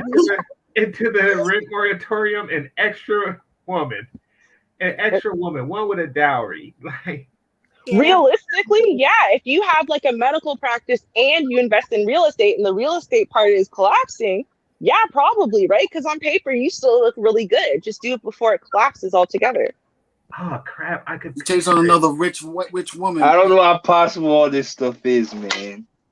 I can't imagine just a couple, two people collectively gold digging. They're combining. They're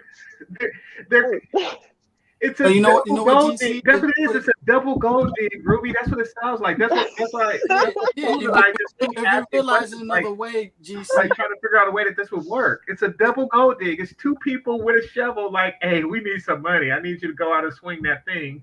oh, but Well, yeah, it's a exactly. Yeah, temporary. if The you thing realize is, that, you right? know, like It costs a lot of it's more a money. status or class. That's Listen, how some class can stay rich. An upper that class. $10,000 is not sustaining the whole household very long, right? So I mean, realistically, like, it's not like, oh well, if I give you 10,000 or $20,000, well, that's enough for you to live off of for 5, 10 years. Like, it's not really, right? So ultimately, for you to take that wife, the trade-off would have to be really great, as in you would have to know that with that temporary infusion of cash, it's going to get you back on your feet, because otherwise it's a very unwise investment, because you still have to feed and clothe the wife. And then you also have to provide grandchildren, right? Because the parents didn't pay for nothing. They paid for their kid to be taken care of and for some grandbabies, progeny. So I can't see it. First of all, who sends their who? Okay, if I grew up in a dowry culture and I grew up in a polygamous culture, I'm not paying a dowry so my daughter could be with a dude who didn't pay a dowry on his first wife. What does that say? No, honestly, like I mean, isn't it to where you just say, "Hey, how much did you get for your first wife? Nothing. So I gotta pay? Nah." no, you probably do. See, that's what I'm saying. If you're in a dowry culture, though, right? Everyone is receiving a dowry. So whether or not, because sometimes it's the opposite way, right? Sometimes you have to pay people to take your daughter, and sometimes people are gonna pay you to take your daughter, right? It just depends on the specific culture. But Yeah. either way, if you're in a dowry culture, then it's starting from the first wife. Like, and then you can't compare though, because the thing is, your first wife, the dowry might have been relatively low because maybe qualitatively, right, she was worth less than the new one that you're getting. Ah, Like it depends. Lizzo got an 82-cent dowry. Oh crap. You know me. Well, I mean, they use different types of factors, right? But I mean, normally, obviously, the position that your family's in, as far as how wealthy they are, is gonna give you something, right? But also, I mean, just how beautiful and how young your daughter is. What's her virtue score? And when I say virtue score, obviously, as far as what can you prove this woman has done, right, or not? Right? You guys already surgically reattach her hymen? Oh yeah, then she's worth 100,000, right? Look, I mean, like they're going by a whole bunch of different antiquated factors normally, but it comes down to whether you're trying to pay people to take your daughter away from you, or people are paying you to take your daughter from you. That dowry thing, if you're in the culture, you're in the culture. If you're out of the culture, you're out of the culture. I don't think you can switch in back and forth. I don't think it really works like that. Because everyone, it's like, these are all like, the top echelon of families, and they're all communicating with each other, right? Like you can't just come and be some random from out of nowhere and they don't know you and be like, I'd like to pay a dowry for your daughter. They're not selling their daughter to just anyone, right? You have to come from good stock and from a good family, and I know his mother and da da da da da. Like they go through that whole entire thing. So it's like they're not just selling their kids to just anyone, right? Unless you're poor, then They're you not might sell selling your their kids to anyone. kids at all. It's a dowry system. When you put it like that, you make it sound backwards. No, but I'm saying, because I think people think about it and it's like, oh, well, no, like you can't just wander in from, America and whatever, be like, hey, okay, I'm ready. I want to marry your daughter. Pay me the dowry. Like, no, because they don't know your family. They don't know your stock. They don't know you're this. They don't know you're that. Their daughter, they're never giving that permission, right? So you want to marry her, she's gonna have to run off and do it. You're not getting a dowry for it though, right? They have to approve it. Right. I get it. But real quick, let me read this super chat from Kia Do.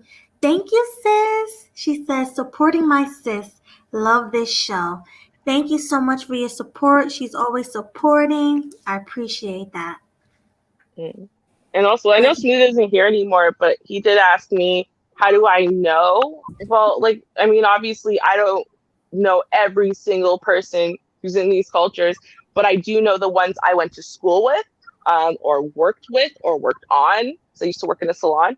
And so I've actually interacted with a lot of people who are in the prearranged marriage and dowry type systems.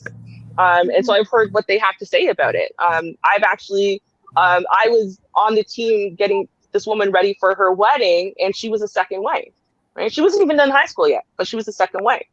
She hadn't even met the guy. She saw one picture. She's like, oh, thank God, he's so attractive. And yeah, we were getting her ready on her wedding day. Never met this man yet to be the second wife. She had met the first wife, though. The first wife came down to vet her. and then she was going to be allowed to stay in Canada to finish her schooling and then move back to India. So. Yeah, that's interesting. Well, yeah, because what did they need her for, right? So, yeah, they kind of wanted her to produce some children, but she was a very, very intelligent girl, perfect GPA, scholarships to everywhere, right? What do they need her for? That's why they're going to let her stay and finish her schooling, right? Because they want her to have that profitable job. Yes, they also want her to provide some kids, but they want her to provide the family with that profitable job. So she was a very good investment. And she knew that too. She spoke about it like that, right? That's how I started getting, because we were just really horrified, right? Like me and my friend, we both worked there, and we were just so horrified at this idea, like she's being sold off to this guy she doesn't even know. She's like our age, right? We were so like incensed by it, but like she wasn't.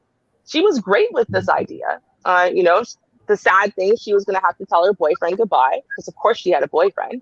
But yeah, that was Wait, like she was good. Ruby, so it doesn't matter if they have a boyfriend or not. They still gotta let the boyfriend go and get with this guy. Well, yeah. I mean, if you want to be continued to be supported for free for your whole life, then because I mean, a lot of these girls are really rich. They live very wealthy lives, right? And the only thing they have to do is comply to their parents' wishes. That's And like everything is free. the whole arranged marriage and the caste system also too. Mm-hmm. Yeah. So Oh yeah.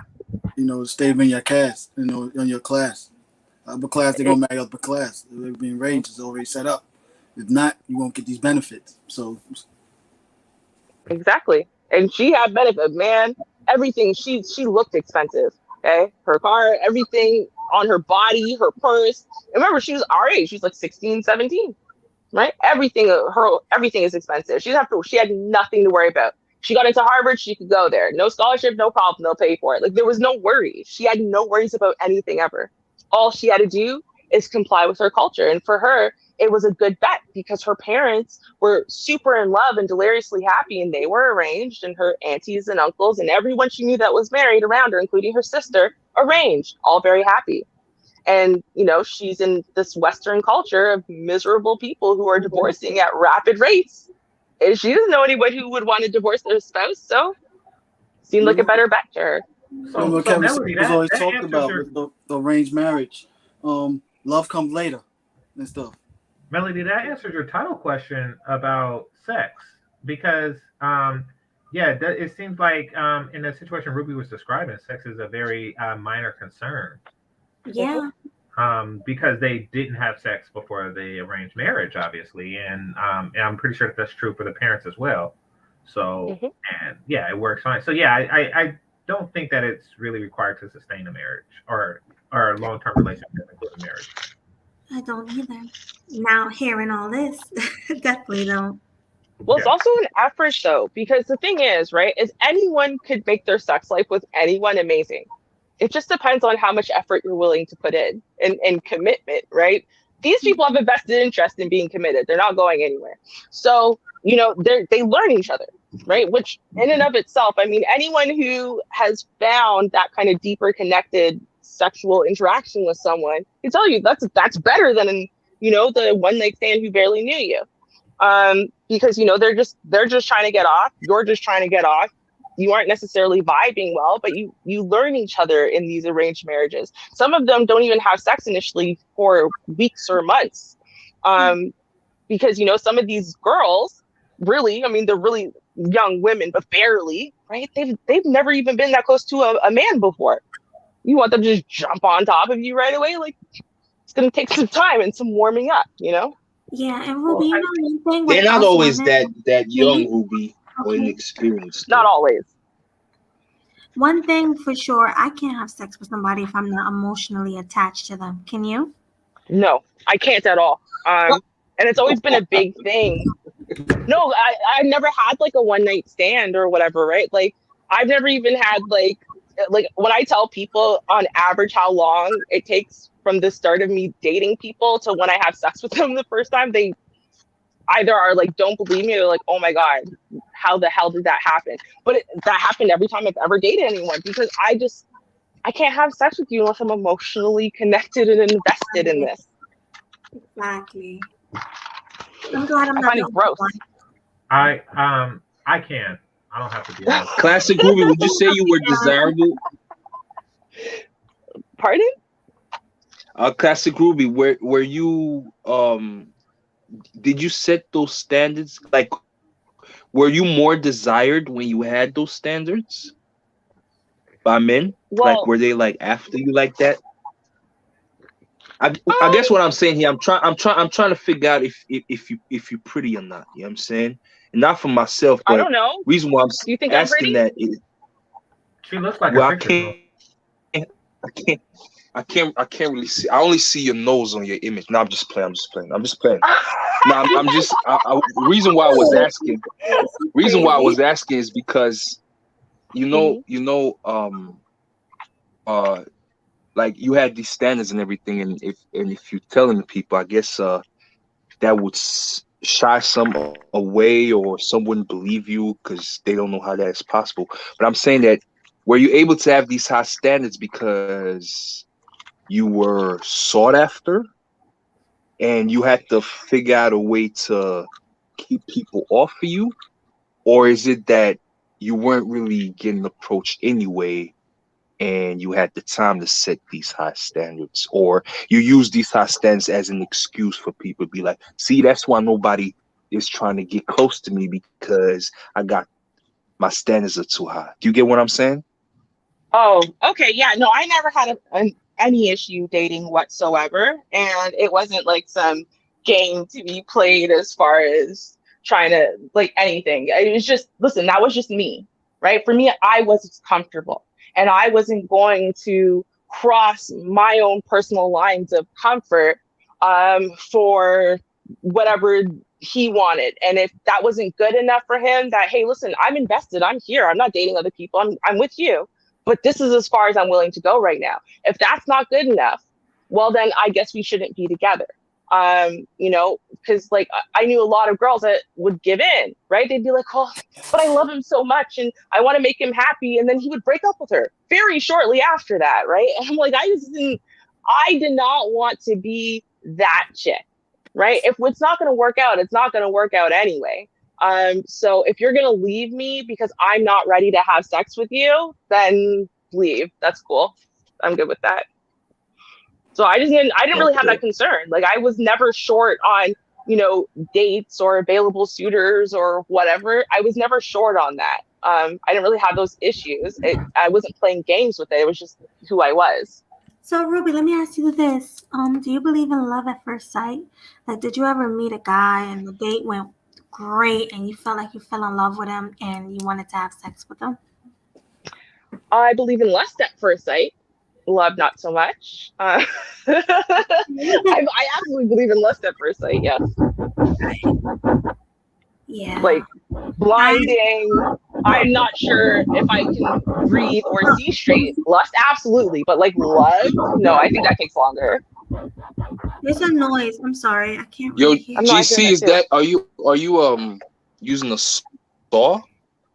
You know, no, I didn't think you could hear it because it's very light on my end. But no, I was scratching something off the keyboard, but it was very quiet for me. But I guess it's too close to the microphone. So my Oh, bad. Yeah. okay.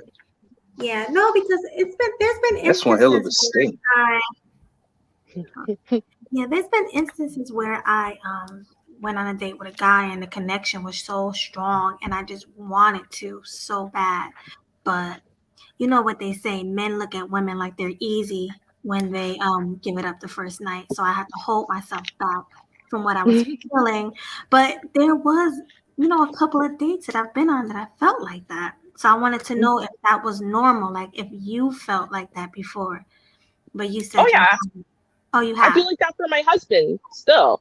But yeah, no, absolutely. Right. I think it's actually like I think it's an indicator of not just like a chemistry, like literal actual your physical biological chemistry clicking, but other key factors about the two of you clicking well, right?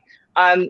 And so to me, actually I started looking for that. Like I started looking for, instead of trying to grow into something or, oh, it's kind of nice, just looking for something a little, not like crazy. I'm not talking about this crazy, but like started looking for something where it's like, no, I feel that almost like, that pressure from within. And I Right. honestly didn't think I would find anything as intense as I found with my husband. I honestly didn't.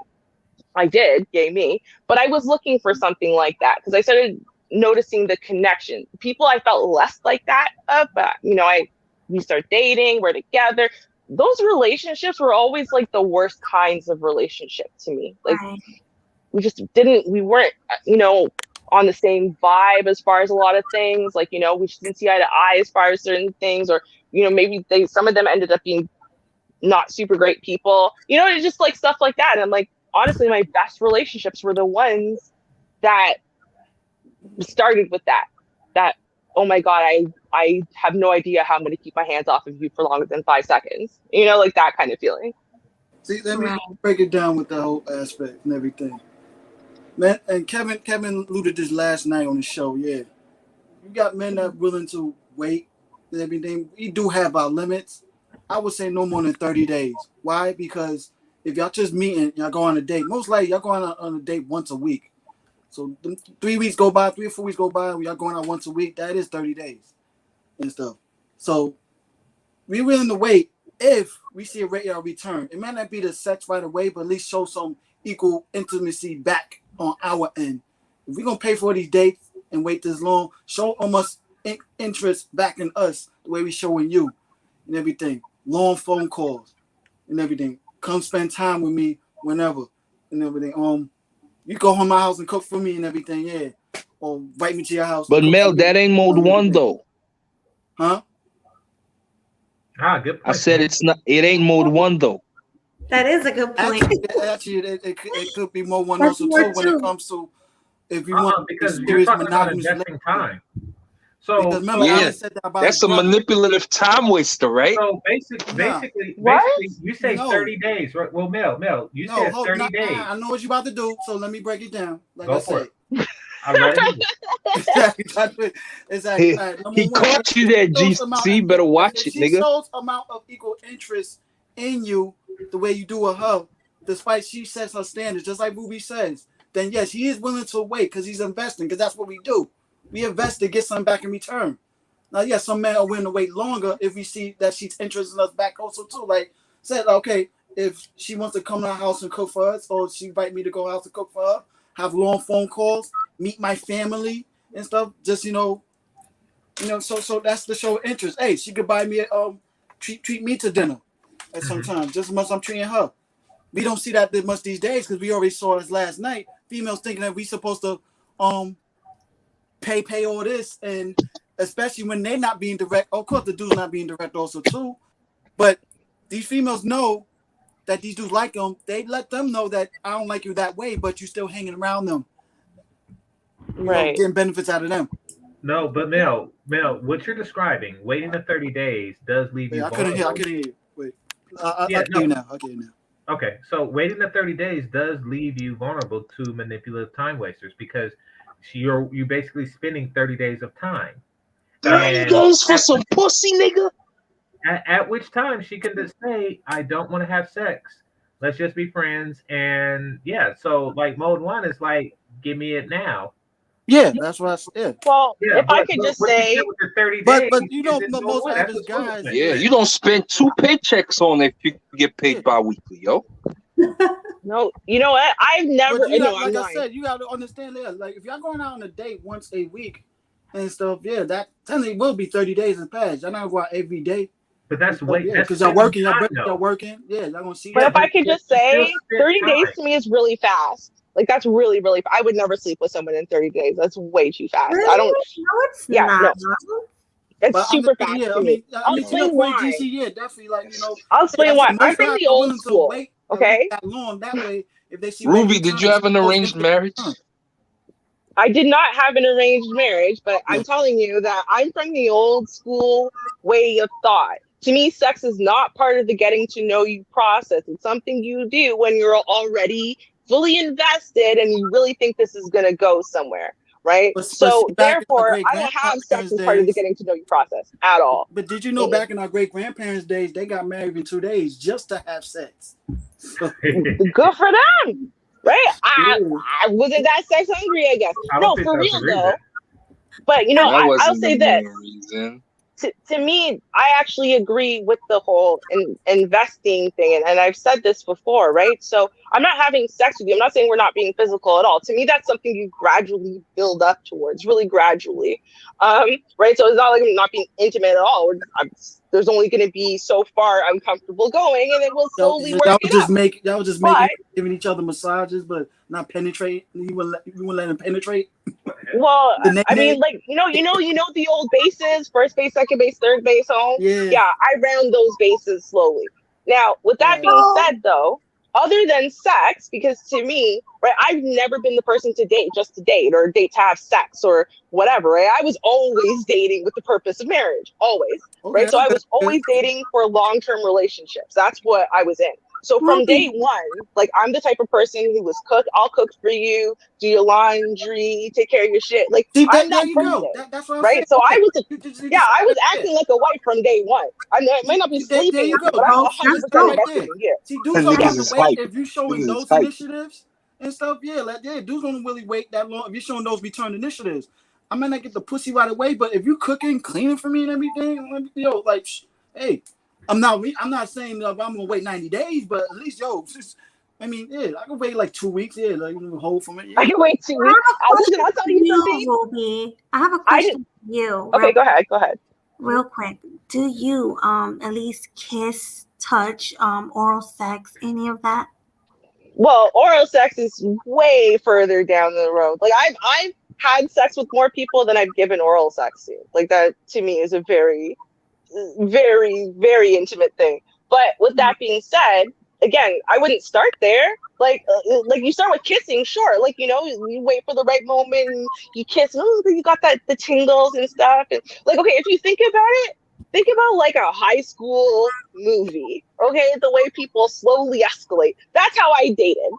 Okay, I date on that level. So we might kiss, and then we're gonna hold hands, and maybe we'll do some over the clothes stuff, and then maybe under the clothes stuff, but only top, and maybe then eventually we'll get to fingering, and then we'll eventually we'll get to giving you a hand job. Like, I move very slowly. Ruby, how right? old are you, yo?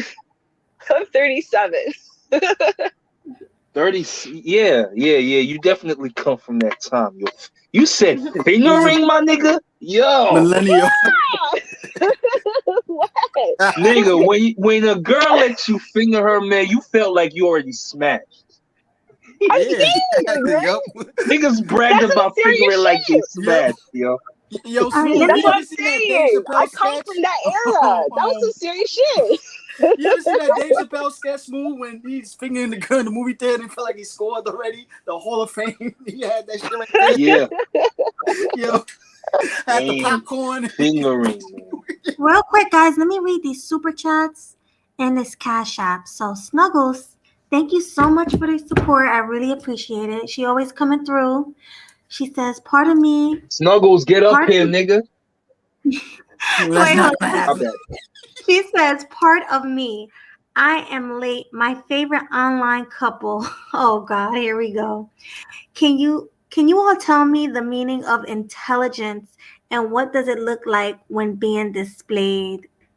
Anybody want to tell her that? The meaning? What the hell that got to do with the subject? I don't even understand the question, yo. Okay, I read that I can before. I answer. thought she used a voice recorder to generate that super chat. I think she's And from it didn't Asia pick it somewhere, up for right. real. But okay, so intelligence, right, is your ability to take in new information and work with it in working memory for you to understand it and assimilate it with the information you already know and remember it. That's in essence what intelligence is how well you do provide that. new spin on it also too. On top of that. Okay. Well, especially because really the thing that varies between people, and that's why intelligence testing is less effective as adults as it is in kids, is your fluid intelligence, right? It's that ability to pick up new information, work with it, understand it, and assimilate it with the information in the categories you already know and understand. how would you be able to see that? How do people handle new information you give them, right? Do they just like stonewall it? Do they get all angry and confused, or do they get thoughtful and take a second to process it, and then they can tell you what it is that you said and elaborate and whatever. So I think it's just the way that people handle information in discussions in general. Good answer. I like the way you put that. Thank you. You're welcome. Was that good enough for you, Snuggles? I think she gave a good explanation, a good definition. Is that really what Snuggles wanted to know? Yeah, that's what Or was that a typo? We don't know that. Because she started off the super chat with part of me, which sounded like she wanted to say pardon me. Yeah, that's what I think she meant to say. Yeah, she or he. Still trying to figure out. It's a she. She already How said. you know, Melody? We don't know. That's what I asked. I asked the same question. Bernard Riley said it was a she. Snuggles, what are you? We're gonna find out once and for all. Snuggles 668. Are you a boy or a girl? Are you a man or are you a woman? I thought it's a female. Please read. Called them a male. Please. And thank you, Game Changer, always supporting me. Thank you so much for that super chat. He says, hit the like button. Please hit the like button. Like, share the video. Like. Yeah, share the video. Subscribe if you're new. Yeah, thanks, GC, for that. I appreciate you. And I have not a super chat. What do you call it? Cash App. I have a Cash App from Javon. He says, thanks for letting me come up. You're welcome. I really appreciate you. Thank you. Snuggles, are you a man or a woman? Please let us know. Don't say nothing. Let us know. Snuggles is a bot, probably. She's a bot. I don't know about that. Bots don't donate, and she's very supportive. Could be an AI bot. No, I don't think she's a bot. I think she's very foreign, though. Like, from Asia. I think she's from Asia. I've always thought she's from Asia. You said she's free what? Yeah. I think she's from Asia. She's a yardie, Groovy. Y'all will get along. I think she's a yardie. Snuggles? Is she? Snuggles, yeah. Girl or guy? Snuggles a yardie. Come up on the panel. You guys know what's funny? She never answered that question. Every time somebody asks her that, she never answers. I know, that's why I don't know. Binary. I think she likes that. I think she gets likes that. Yeah. Yeah. Mm-hmm. Snuggles just wants to be known for super chats and those questions she asks. Nothing more, nothing less. That's some weird questions, man. Like, Dame said as far as weird concerns, she's non-binary. Yeah, non-binary. Well, you them damn new terms now. Shit. Oh, let's she's the $5 holla. She's the $5 holla. Trininados, you think Snuggles is a yardie? You think that's she West Indian for sure? Really? You really think so? Why? I really got Asian. I don't know why. I didn't get Asian at all. What made you think she was Asian? I think it's just the way years ago, not like lately, but when I first saw Snuggles, it was on RBR's panel in RBR's chat, and it was the way that she or he was saying things, and I was just like, it just reminds me of the way like foreign she was saying them in the chat or on the panel. No, in the chat. I've never heard Snuggles on a panel. So how you know she was Asian? Never heard her. Based on the way that she writes things. This reminded me of the way that people I know that are from Asia and English is like their second language. Just reminded me of the way that they write things. So I don't know. I just had that in my head this whole time. Like, it's been like 4 years. I've just had it in my head the whole time. Snuggles is from Asia. Because Snuggles couldn't be black. It tells you black person. I don't know. How you write Asia? How you write like this in English? How are you going to thank us for answering the question and not answer our question? She said something, guys. Let me read what she said. She said, I do appreciate the question being answered. I thank you for taking time out of your busy day to oblige, right? Oblige my question. Yeah. You are a very appreciated and most awesome. Thank you, Yo, but you fam, still what's haven't that answered cookie the cutter question, robotic ass answer, yo? I right? swear to God, she Yo, if you don't play Snuggle theme that's a song with the bot. She cats, wrote man, she wrote Snuggle gonna get everything aggressive. in proper grammar and yo, fam. That's what I'm saying. Snuggles You know gonna be what? hood, Listen, you know why man. I don't think it's Dude, Yardy? I Because I see know a Snuggles lot of get Yardy aggressive fresh on off the Bernard's boat chat. Start people. playing Yeah. And I know a Twisted lot of Tea. Yardy people Snuggles from cursed out Jamaica. Bernard. Like, yo, play me my goddamn motherfucker. Oh God.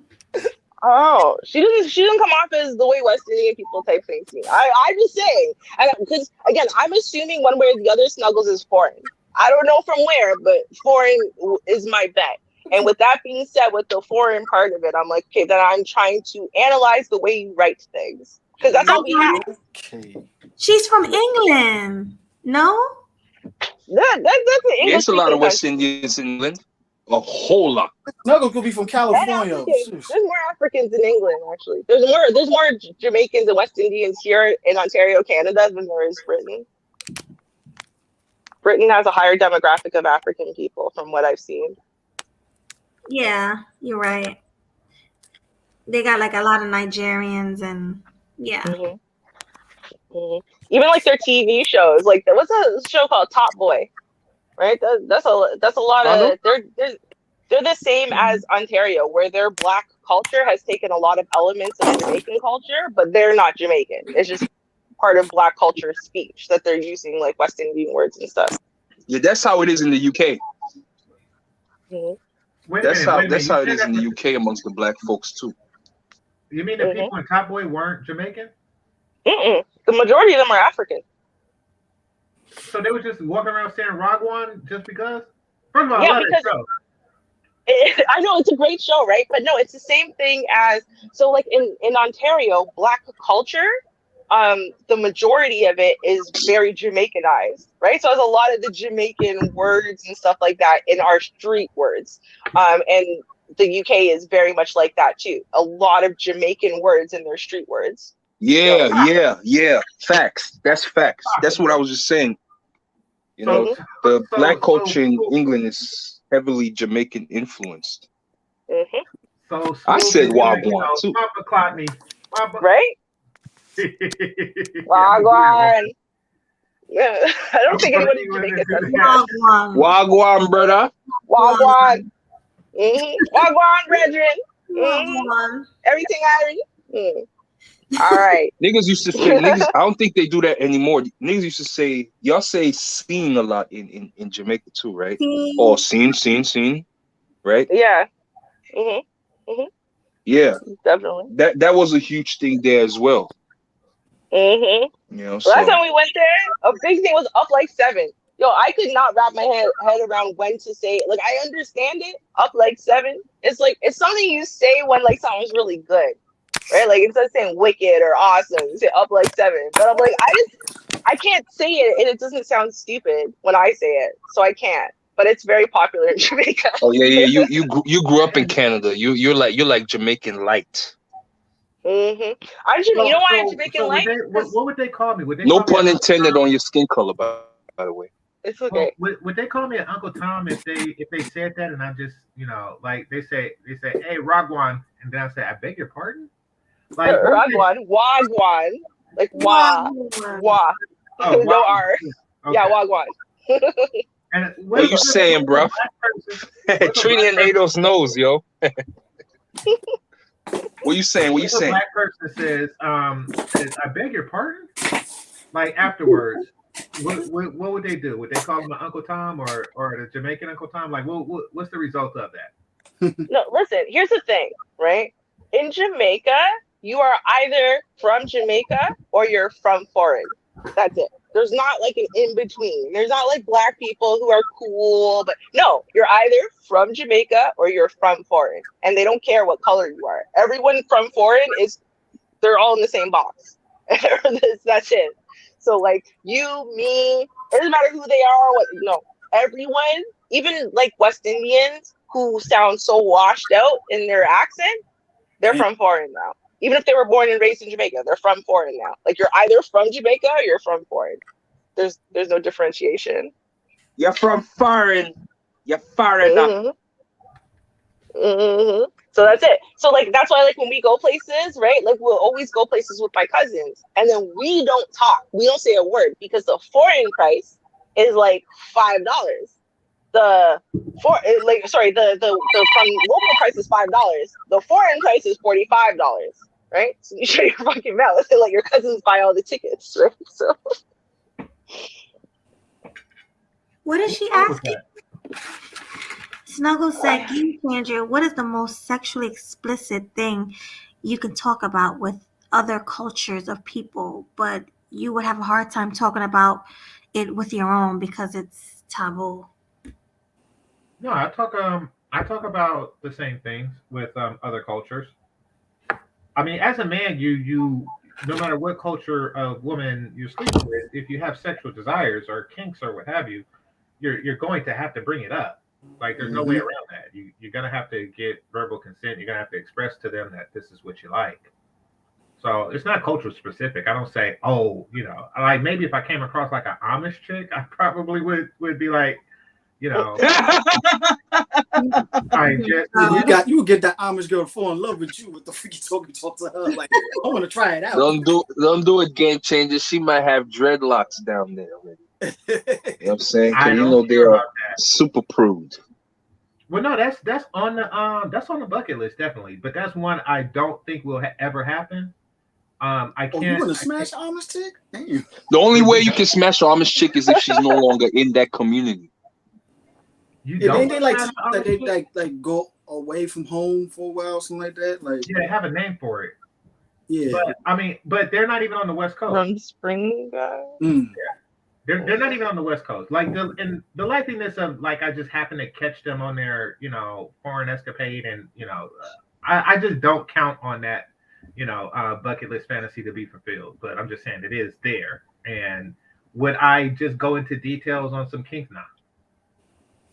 Well, I would say I don't know, and I don't know if this is still true, but I do know that when I was a teenager and like a young adult, right, guys would say that white girls, sorry, but I'm just telling you what they said, we're down for anything, right? So you wanted anal, you wanted head, you wanted this, you wanted that.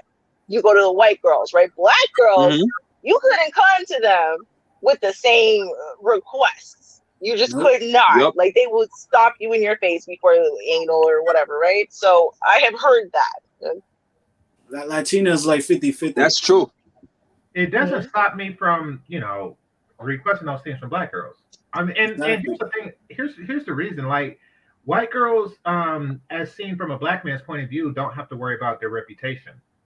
Mm-hmm. So they can be their truly sexual self. And because black men and white men aren't generally speaking in the same circle, they don't really have to worry about it. They could go back and kiss their boyfriends and, be that little Amish girl to him after she did whatever. So from our point of view, they come off that way.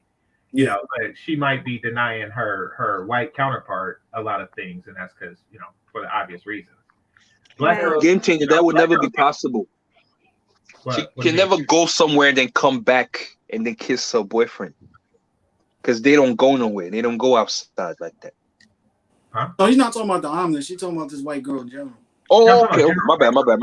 Sorry. Yeah.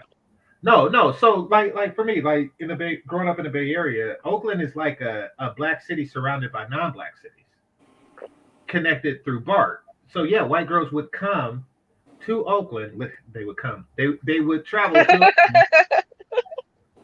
do their thing, and then go back to whatever community they came from, which we have no idea. So they can do this and keep their reputation intact. And yeah, black girls are a lot more concerned about their reputation because they have to marry within this culture from their point of view. So they're not going to be, they just have something to lose. So I can see why that is. But it's not just that; it's other things too, right? So like, and again, I can really mostly speak for black girls here. But I've heard, Black American girls say the same thing. But, when you are kind of born and raised under this statistic of failure, right? And everyone's waiting for you to be the teen mom and for you to be the this and for you to be the that.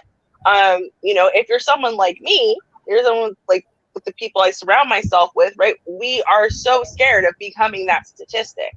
So we are far less likely to engage in a lot of, more risky behavior, shall we say, because we fear becoming the statistic. I don't want to be the, one in one Black women who have this or that or whatever, 150% of Black people who have this STD and da da da da da, and 1 in 3 that have babies out of wedlock. Like, I didn't want to be the statistic, But Ruby, if you are truly worried about being a statistic, then wouldn't that make you, and you're worried about being a teen mom, wouldn't that make you do more anal? Well, because on top of, there's a whole bunch of, other than the statistics, right? There's I don't lie. As a general rule, I like to be able to honestly say things. And I've always been the type of person who, if I have to lie about it, I want to do it. And so if it's going to hurt my reputation, right? Because again, you look at Black women and they're all degenerates and they're all this and they're all that. So you're just as equally scared of falling into those types of stereotypes as you are of all the statistic ones, right? So. Yeah, no, I agree. I agree with that, and that's what I was saying earlier. They have to protect their reputation. They come from smaller communities. So I see why they're like that. But, once you get past that fear of, losing their reputation, they're the same. It's just you do have to get past that barrier when it comes to Black women. And also, Black men, this part is on you. Y'all be doing stupid crap. Like, y'all get a woman to do something freaky and y'all just decide to just go out and clown her and tell all your boys and her friends, and y'all just do too much to humiliate her on purpose. I agree with you on that, GC. Yeah, that's like that. And that's stupid. You're poisoning society with that. Exactly. You're poisoning her, but yeah, like, do you really have to shame her for committing a sexual act that you wanted her to commit? Like, right. From that. We're weird like that. I don't know if other cultures of men do it, to be quite honest, but I do know that we do, and I think that's kind of stupid. Well, and chicks do it too, right? How do you think I got so much head? I kept my mouth very shut with all these guys, because back in the days, right? I don't know if it's still the same, and maybe they've grown, but back in the days, like, even like when you're a little bit older, like, women would be willing to give head to men, but both men and women in Jamaican culture thought it was gross for men to give women head. Right. And there was this whole, we have songs about it and everything. Right. And so guys would always be like that, I don't bow, da da da da da. And I would like look at these groups of guys and like half of them had given me head. Like, right. But I'm like, I'm not going to tell on you. Right. Because then I'm not going to get more head. Exactly. So like it would be stupid. So would you give head to also? No, not at all. I was scared to touch dicks.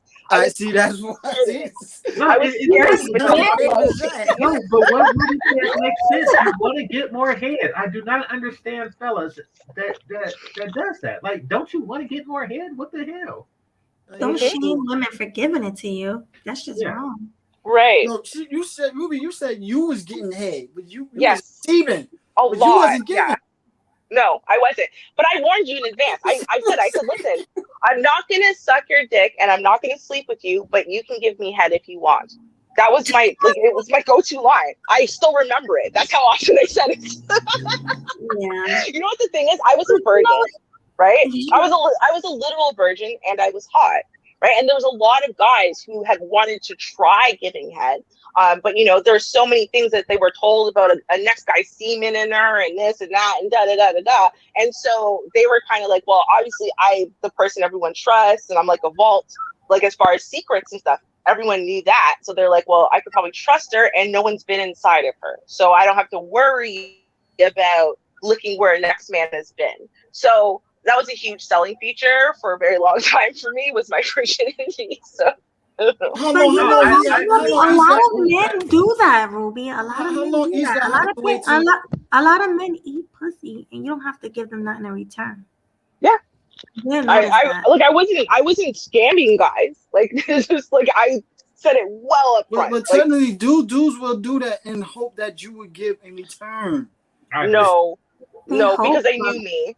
So they knew I said exactly what I meant. But you're not with them now, so that's the whole thing. Yeah, but I was never going to be with them. This was not like a thing where we're going to date. They wanted to give someone head. I was available. I agree with Mel. I think a lot of guys, Well, no, I do think a lot of guys, even in spite of what you say, they do feel that once they get you in that mood, then you'll go all the way. Yeah, Exactly. they're hoping, but And again, yeah, Now, I'm not listen, blaming you for playing the game on them also too. Like, but you know what though? Here's the thing. This is what I'm saying. We don't. It's not like a thing. I didn't do this with guys that I was dating. Do you know what I mean? Like, so we're gonna go on a date, and I like you, and you like me, and I'm gonna play that. Right? This was like a literal offer. Like, men wanted to give me head. Like, they would literally have this conversation with me because it was such a taboo thing. They weren't, and then they didn't want to give it to their girlfriend because they knew their girlfriend had sex with other people. were these white boys? No, they were all Jamaicans, all of them. Yeah. American Jamaicans or Jamaican Jamaicans? Well, have I gotten head from Americans? Yes, Jamaicans and otherwise. Like but Jamaican I'm Jamaica, not Jamaican born American. Yeah, that's what I'm saying. Yeah, well, it was just an overall cultural issue, right? Mm-hmm. And so, whatever, like, it was this issue where it was like, oh no, bad man don't bow, and da da da da da, right? Like, it's this whole thing. Like, there was song after song after song in the 90s, right? So it was like a thing, and the young guys really believed that the older guys were really not giving head to women, and they were trying to be, bad men. So they thought they were not supposed to give head, except they really wanted to. So yeah, because they did in hopes that because they know that these older guys they gave head because they was getting more head in return. Like a 60-40% ratio. I hear what you're saying, but these guys, give me head, they wanted to try it. No, see, here's the thing. What you're not understanding is the context. They wanted to try it, and they wanted to try it safely. They couldn't try it on their girlfriend because their girlfriend would tell. Okay? Like, this was almost like a service I was offering in a way. How many times each guy gave you head? I never got through counting, but it was a lot. From I got head from a lot of people in my life. Guy number one gave you head 3 times. Well, no, guy number one gave me a lot. The first person who ever gave me head for years. But it was under a slightly different context than that. So of these guys, yeah, normally it was like once. I believe her because men will beg you. Yeah, I believe her. Let me tell you. From a guy's head aspect. No, listen to her. Listen, men will. And I have a story for you. Head. I'm telling you. I know, but even if he wants to try it out, he wants in hopes that someday you'll give him head in return. No, you don't understand. Now, let me tell you a story, okay? So I dated this guy when I was 15. He was Muslim, though, and so therefore he was celibate, right? Now, I didn't want to be celibate. I was really into this guy. I was ready to, let's try to get somewhere, right? I'm still a virgin, but let's try to get somewhere. He was celibate. And then one day, this is going to sound very weird, but he wanted to know what it smelled like, right? So I'm here, legs open, he stuck his finger at me, he tasted that, but he couldn't go any further than that because he's a Muslim and he's celibate. Okay, so fast forward 15 years, okay, so almost 16 years. I'm now engaged to be married. I bump into this guy. And he's like, oh, hey, it's like long time no see. And now he's not celibate anymore. And he literally, not only did he beg me to give me head, beg me. He's like, I have never been near a cleaner, more delicious pussy. Please let me give you head just once. I am so sorry. Listen, I'm like, no, I'm sorry, bro. I'm engaged. Like, yo, I'll talk to your fiance. Let me just talk to your fiance and ask him. Please, I just need to do it once. You don't understand. Was this like an Arab Muslim or a black Muslim? No, he was black. He's black. No, he was black. Black Muslim, like black. Pro-black Muslim types you see in Harlem. He was black, and he was rejecting Christianity because his mom was a creepy Christian.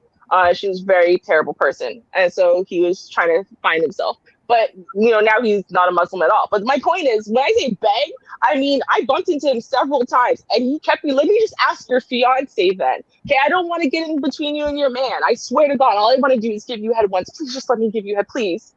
Like begging.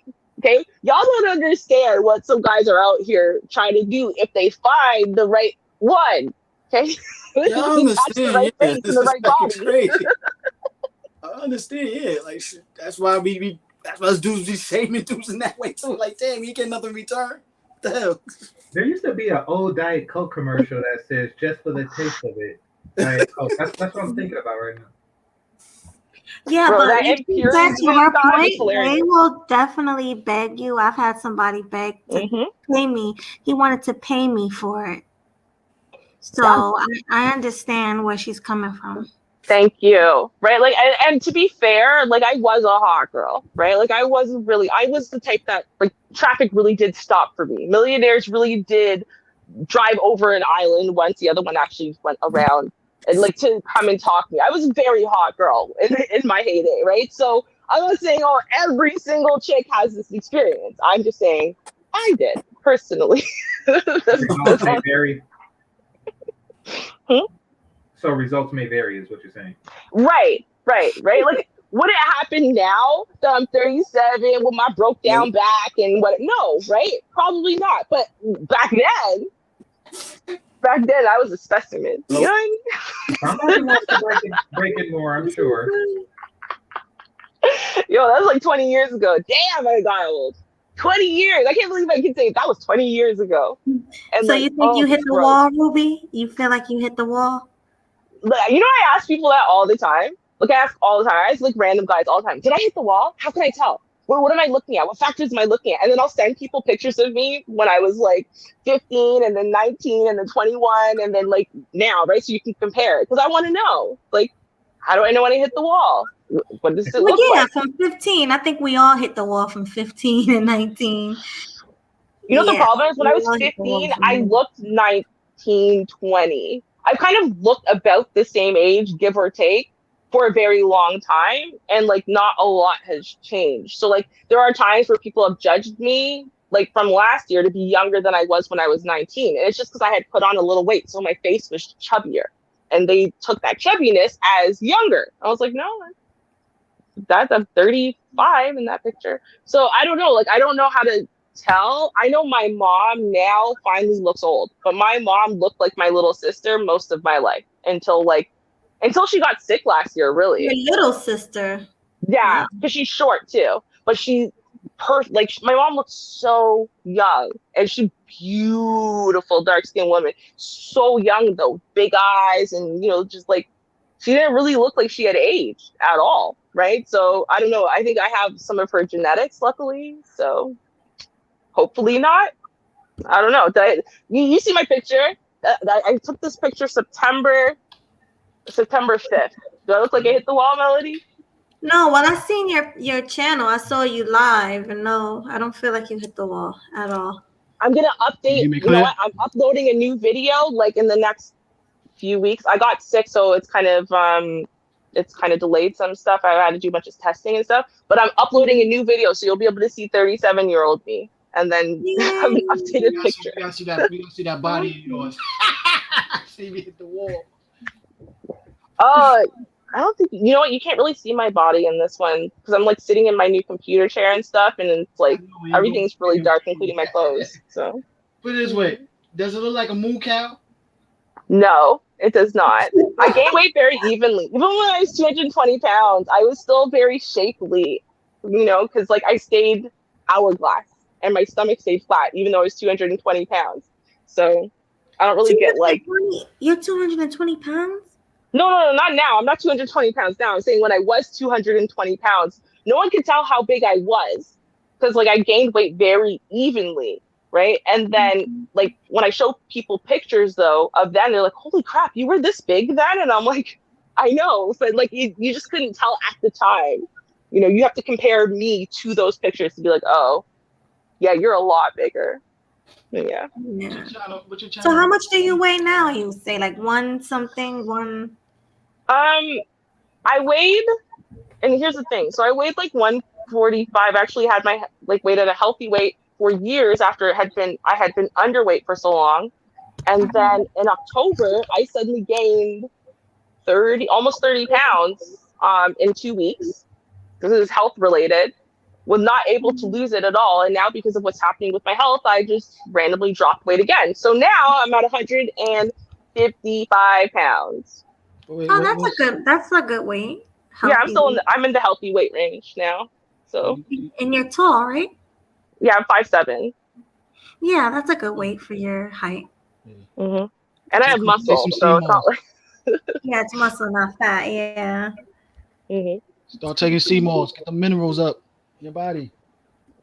Yeah, I actually do have to do that because I don't know if anyone's ever been for a colonoscopy, but you have to do the colon prep, and yeah, that's severely dehydrating. I went through like 10 Powerades, so I need to find like a natural, you know, like you said, like with all of those minerals and stuff, but it's always sold out here, like You always, can't get like sea moss Now, or everything. some. this may sound like male bravado, Yeah, but I'm just not gonna do that.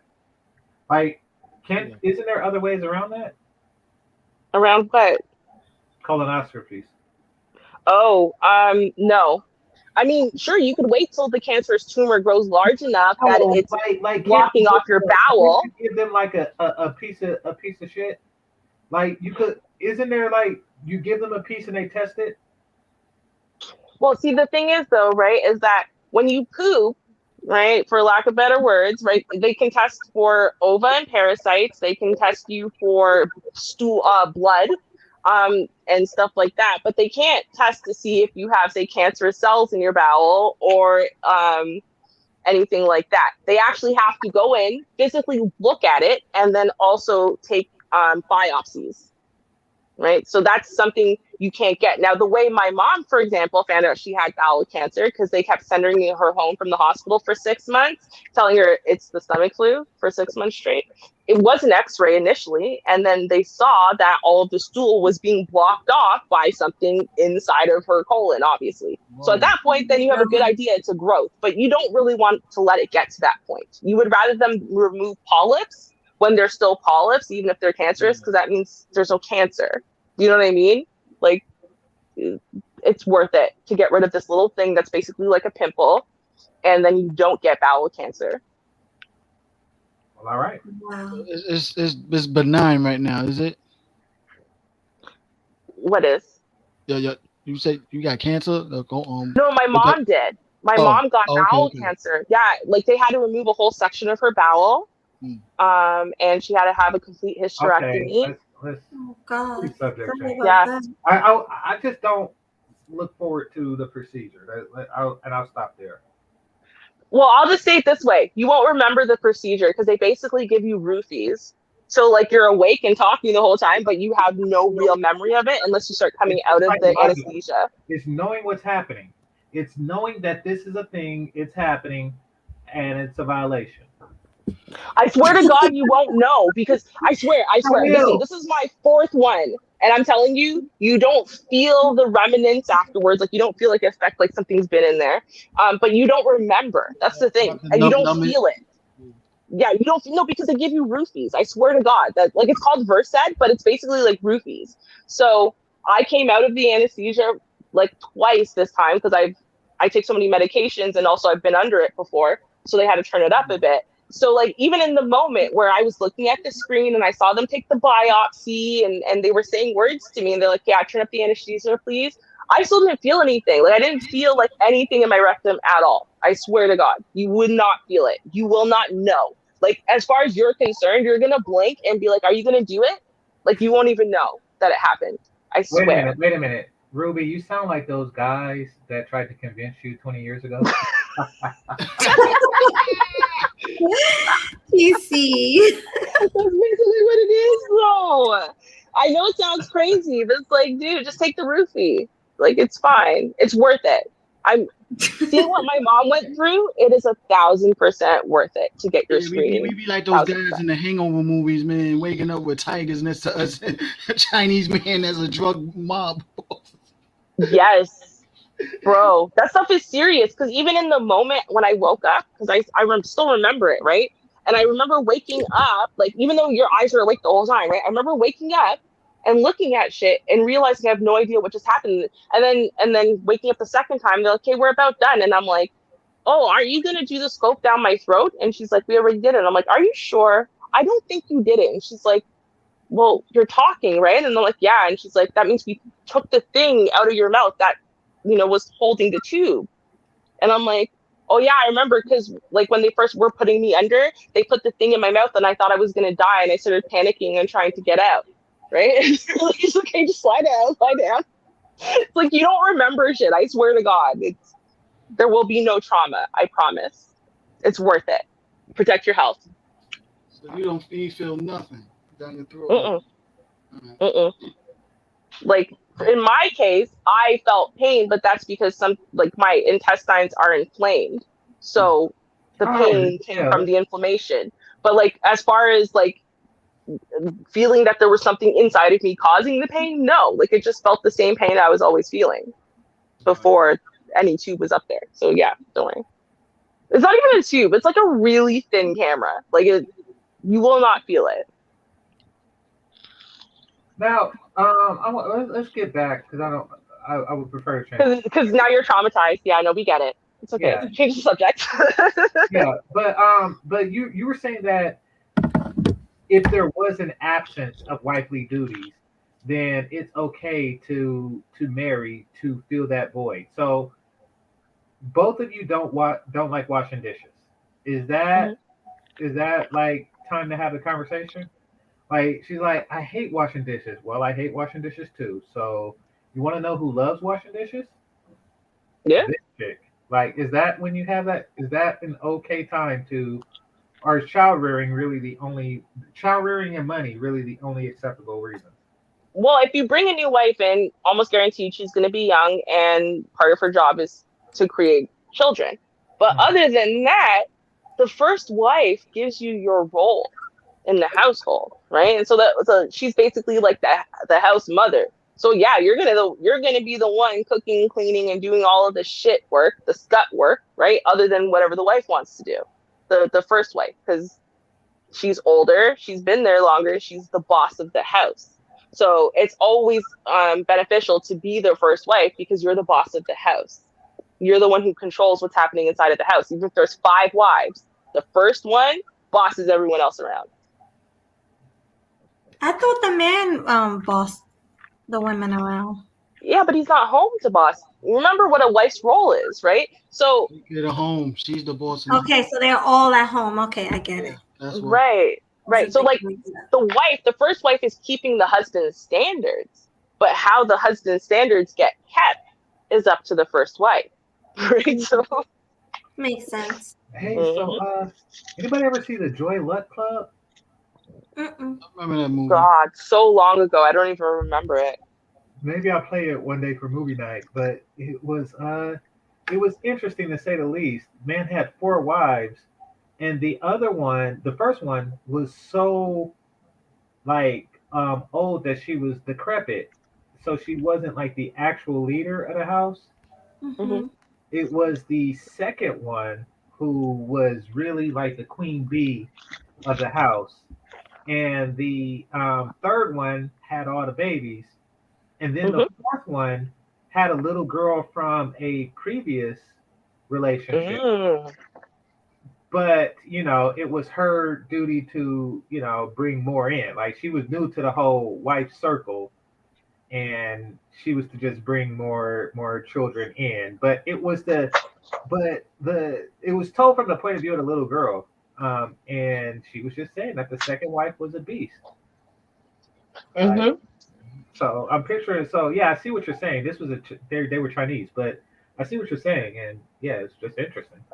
Right, and that's a benefit too, though, right? Is when y'all get really old, right? When she gets the oldest wife gets really old, she gets Alzheimer's or something. It's on to the next eldest wife to take care of her because y'all are a whole family, right?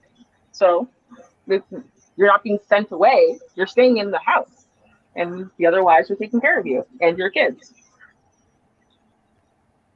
Wow. That's very interesting, but I can never live that life. Not even if he was the first wife. Not even if I was the first wife, because seeing all these younger, hotter women come in, and I'm all old and used up, and I done had all the kids. It's just like no. So you're I telling don't. me you I don't wouldn't like look forward to just having somebody to boss around, that you could just tell them to stir that gumbo and no, stuff like because that. no, I don't like bossing people around. I'd rather get bossed around. by a man, not by another woman. Oh, so I was gonna say, so then second wife or no? No, I'd rather get bossed around by my husband than a woman. But you're gonna have to boss the kids around. You just Well, got the kids, of course. Yeah, but I'm gonna be one of those mothers that's I'm gonna tell your dad. I'm gonna tell your dad. I know, I can tell. Right? I said that. Like, no. The dad enforces it, but you are the bosser. You're the one who bosses the kids around. no, Melody's gonna ask her children nicely. Like, I can't imagine Melody raising her voice ever. I can't. Like, I was saying that the other day. I'm like, y'all think Melody knows how to yell? Like, do you think she does? Really? She was just not born with that skill.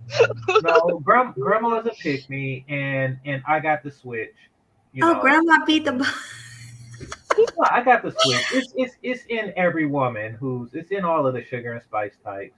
You know, they'll give you that switch once you're I great. don't like beating kids. Grandma's home. Well, grandma worked for the school too.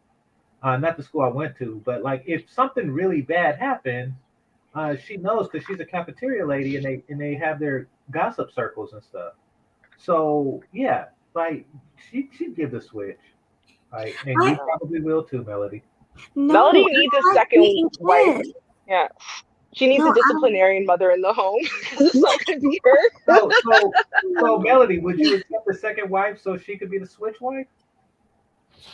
No, I don't want other women around my husband. That's just somebody me. has to switch. Somebody has to switch before he gets home. Right.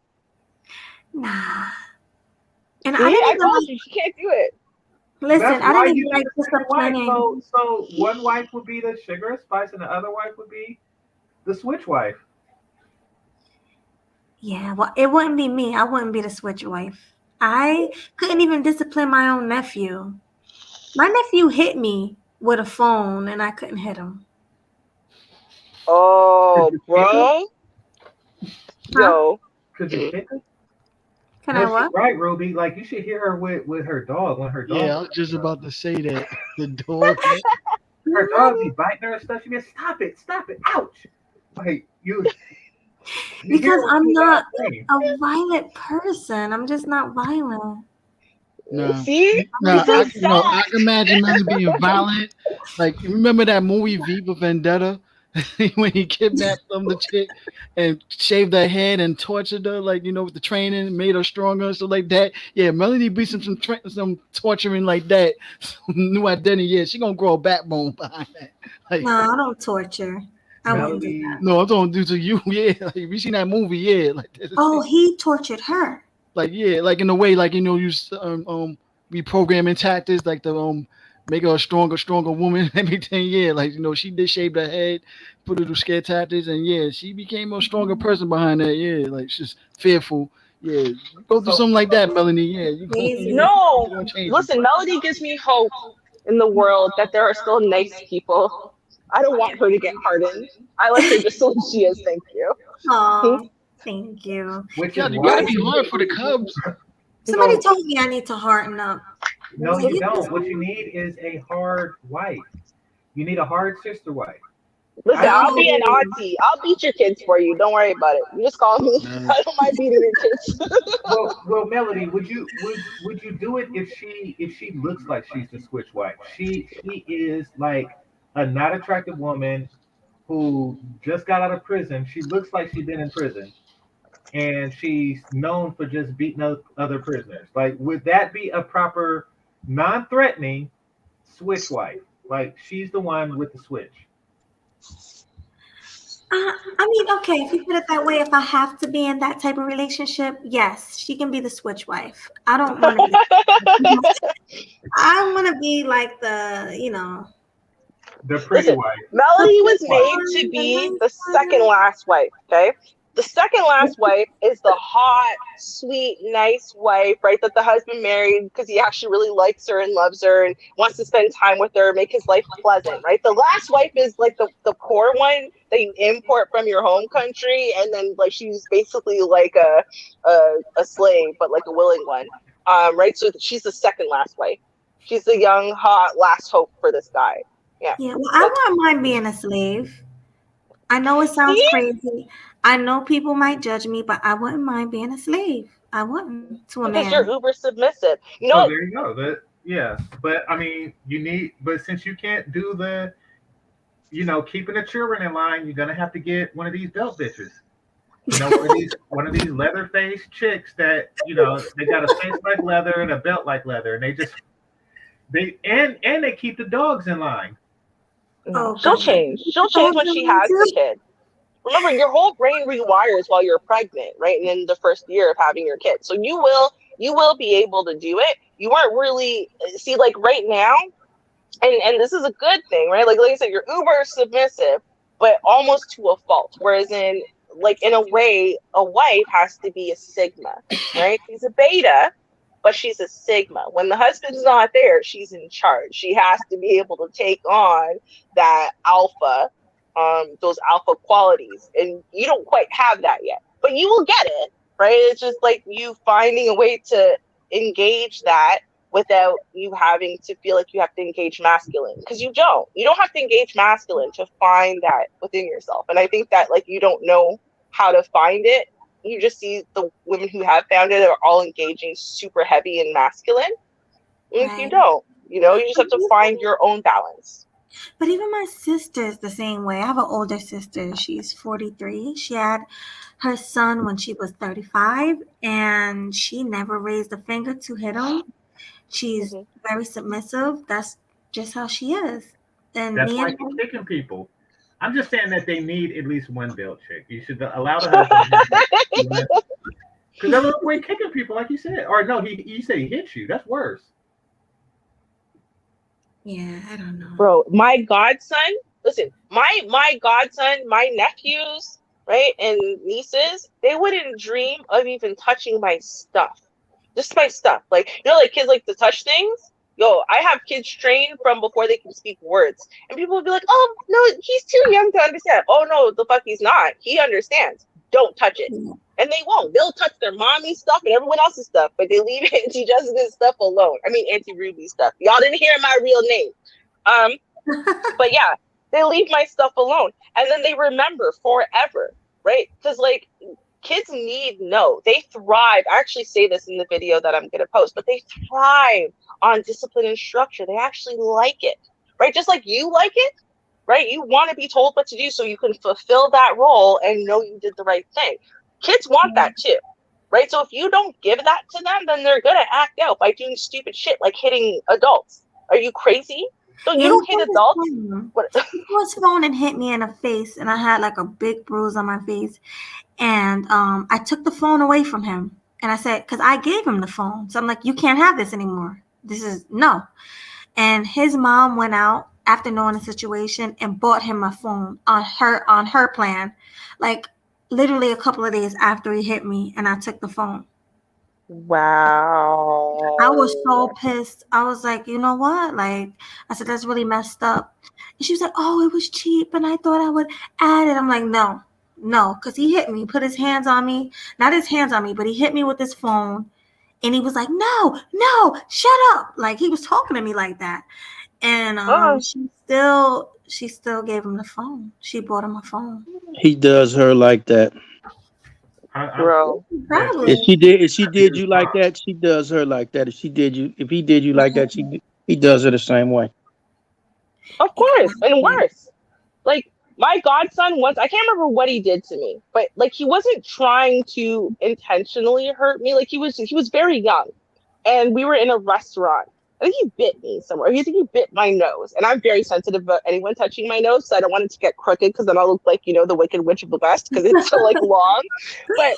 And I was so angry, like I had tears in my eyes. I was about to see red, and I almost threw him at his mother. Yo, take this kid. And that's it. And he knows he's like my favorite person on the planet, even then. And I wouldn't look at him. I wouldn't talk to him and his little babbling self. And then I turned to him and I'm like, no, you bit Auntie. Auntie's not your friend. And he started crying. He was so sorry. I was like, oh my God. How dare you? I'm so incensed. Like, you don't Wow. play with me. We're not friends. You want to be Auntie's friend? You know what the rules are. Oh yeah, he apologized for like hours before I gave him an inch. And even then, now he doesn't play with me like that. I could tell him anything. It doesn't matter. I could tell him to jump off the balcony. And if I was being serious, he would do it. There's no questions asked, because to me, I believe that you have a right to have an opinion. I don't mind hearing your opinion about things, but you will do what I told you to do. You will not break the rules, not in my presence. We can have a discussion about it, but you're still going to do it. Like, so you better be doing it while we're discussing it, right? Like, that's how I was raised, and so that's how I raise children. Even your children. Your children come over to my house, you have to understand that there are rules, and children don't get to live by your rules in my house. If you have a problem with that, don't bring your kids to my house. It's very simple. Exactly. But the thing about his mom is his mom was like rewarding him for doing bad things. Like I would tell her he was so bad in school and all this other stuff. And then she would the next day buy him gifts and toys and cookies. And I'm just like, didn't I just tell you he hit someone in school? He was bad in school. Like he gets away with everything. Is she a single mother? Melody, thanks for having me. I gotta I gotta be somewhere by 9. Yeah, I'm getting off in 10 more minutes anyway. Okay. It'll be 3 hours. But yeah, so I'll see you later, GC. Are you staying on or are you leaving? I'm leaving right now. I gotta go to the gym. But, okay. Yeah, I'll talk to you later. Bye. Have fun. Okay. Take care, GC. But he's better now. He's better now because my sister moved in with her son's father. They're together now. Well, they've been together, but she was just living with us for a while. But they're, together. And he's good now. He's a good kid. He's doing the right thing. He's 8 now. But when he was doing this, he was like 3, 4, 5. And nobody would spank his butt. Nobody would discipline him. But I tried. Was that why they were separated? No, they were always together, but she was staying with us for reasons, and he was trying to get his place together. It was just a little. They was together. They always They're been going together. through some stuff. Yeah, but we kind of helped raise her son. Because it seems like he's acting like a guilty person. Like, and I talk about this in the video I'm doing too, but there are mothers and they feel guilty. Normally it's single mothers. Like they feel guilty maybe because daddy died or just because he's not around, because they feel like they failed their kids in some way and they feel guilty. So that's why they reward bad behavior, because they blame themselves for the bad behavior. And then they want to it's almost like it's a never ending apology. I'm so sorry.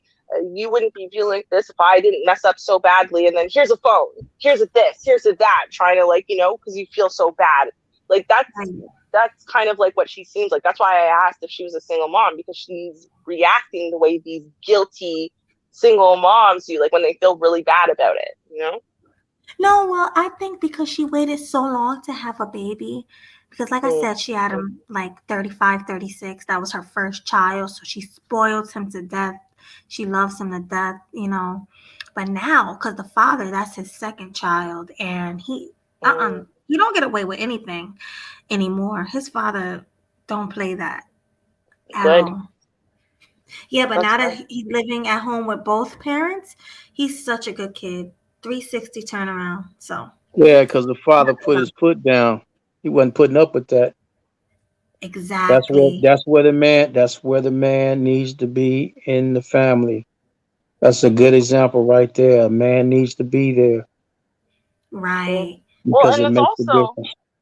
Sorry, yeah, I was just gonna say, it's also not just the fact that the father put his foot down. It's the fact that this kid wants both parents, right? So kids, like he had both of his parents together. Now daddy's just not there anymore. So he is basically acting out because he's upset, because where's daddy? Right? Because all those times you want to look over and see daddy's face. You need daddy's particular brand of comfort right now. You need daddy's whatever. And he's not there. And so they're very angry. They have no control over anything. So they control what they can, which is normally their behavior. And when they're babies, even their defecation, they control it. I can agree with that, because I remember when my mother and father had split up, and which led to divorce. I acted a pure fool and ass. I was fighting teachers. I was doing a lot of stuff because of that. I told you some of that stuff, Melody, when we was doing the late night talk, when we was in the group. It just that's how I responded because of that. I mean, I was really out of control. and eventually led to my dad beating the hell out of me. But it stopped me from going over the edge. I was right at the edge, Mm, right at mm-hmm. the edge, but it stopped me right in time. And my mother Yeah. just decided, she Mm-hmm. said, it's time to take you out this environment. We're leaving Chicago and we're gonna go to LA. And Mm-hmm. So you that was was one of born the and best raised moves. in Chicago, child? Part of my time in Chicago, yeah. Oh wow. So Part of my Chicago and then LA. then LA. And then I Kids' was down in life, Mississippi. What's that? kids' life cycles, and as far as literally what their biology prompts them to do based on their environment, gets pretty set by the time they're in late childhood, so like 9, 10 years old. So it seems like you're on caught it, like just like, okay, if I don't get She this kid caught it. right She caught now, it. that's it. She caught it. She caught it at when I was going into the 8th grade. She Mm-hmm. realized what she had to do. So before I got to the 9th grade, that's when we moved. And I Mm, started the 9th grade here in LA. And but then she okay. saw I started getting in trouble in LA because you had a lot of people that moved from Chicago and Gary, Indiana, living over in the jungles where I was living at. So everything that was in Chicago was being transplanted to the jungles. So she said, "Oh, no, no, no." And I was already getting in trouble over there. So she decided to take a step up in her job. And we ended up moving to Redlands, and I was in a white neighborhood then. That was a whole nother horse. Mm. And It's they were funny. like they were the ones that paid attention to me more or less. And look, why do you walk around looking so mean and mad all the time? Mm-hmm. Right. I had to I had to take note because they were like, you walk around like you got a chip on your shoulder. That's how they were looking at me. I'm like, what the hell? No, you know what? You know what's funny, right? So you said 11, so that's like 11, 12. And here's the thing. What's interesting, your mom could have moved you anywhere, and you likely would have still displayed a lot of those things. Because like you said, your life cycle is set by the time you're about 9, 10 years old at the latest. And so what you'll see a lot, right? Like it depends on what your message was, right? So your message wasn't that, you have no father, right? It's just there was this unfairness that you had no control over, and so that was impacting you. But you'll see it a lot, right? Like women who are born into, and actually same thing happens with boys who are born into scarcity, a lack of protection, a lack of food, a lack of happiness, and all of things like that, right? They will start puberty years earlier than kids who are born into safety and security. For example, you can move a kid. It's like if you've ever seen it, right? A woman will have, let's say, 3 kids, right? And then by the time she gets out of the hood, the oldest kid is 13, right? And then she's got a 4-year-old and a 2-year-old. And the 4-year-old and the 2-year-old, they go on because now you're out of the hood, you're in this great neighborhood, and those kids they flourish. But the 13-year-old stays on the same damn path, like she was still back in the hood. And it's just because her life cycle is set already. Her brain strategy is saying, hey, listen, we were born into an environment of scarcity. We're not likely to live very long. So screw future planning. Let us work with now planning. We better pass on our genes quickly, right? Because we could die at any moment, and we got to have lots and lots and lots of kids, and then not invest much of them because survival of the fittest, because we have to have our genes live on, and I don't know, I'm not likely to live very long.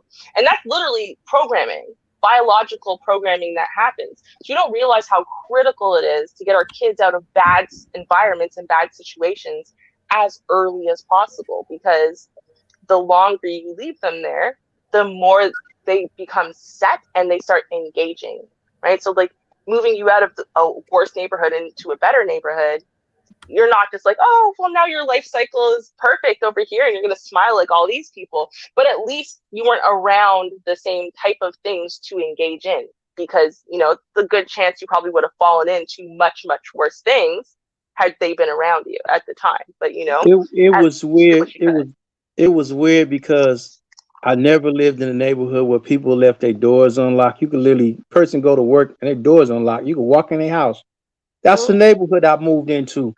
So Mm-hmm. then at a certain point, after having my guard up and being in the streets and fighting and everything, it's like I'm here and it's like I can relax. And I started over a period of months relaxing and more and relaxing more. And then I was able to sit down academically and bring my grades way up because as a child, they gave me a test when I was going in kindergarten, actually, and I scored high over everybody else. They said I was above average.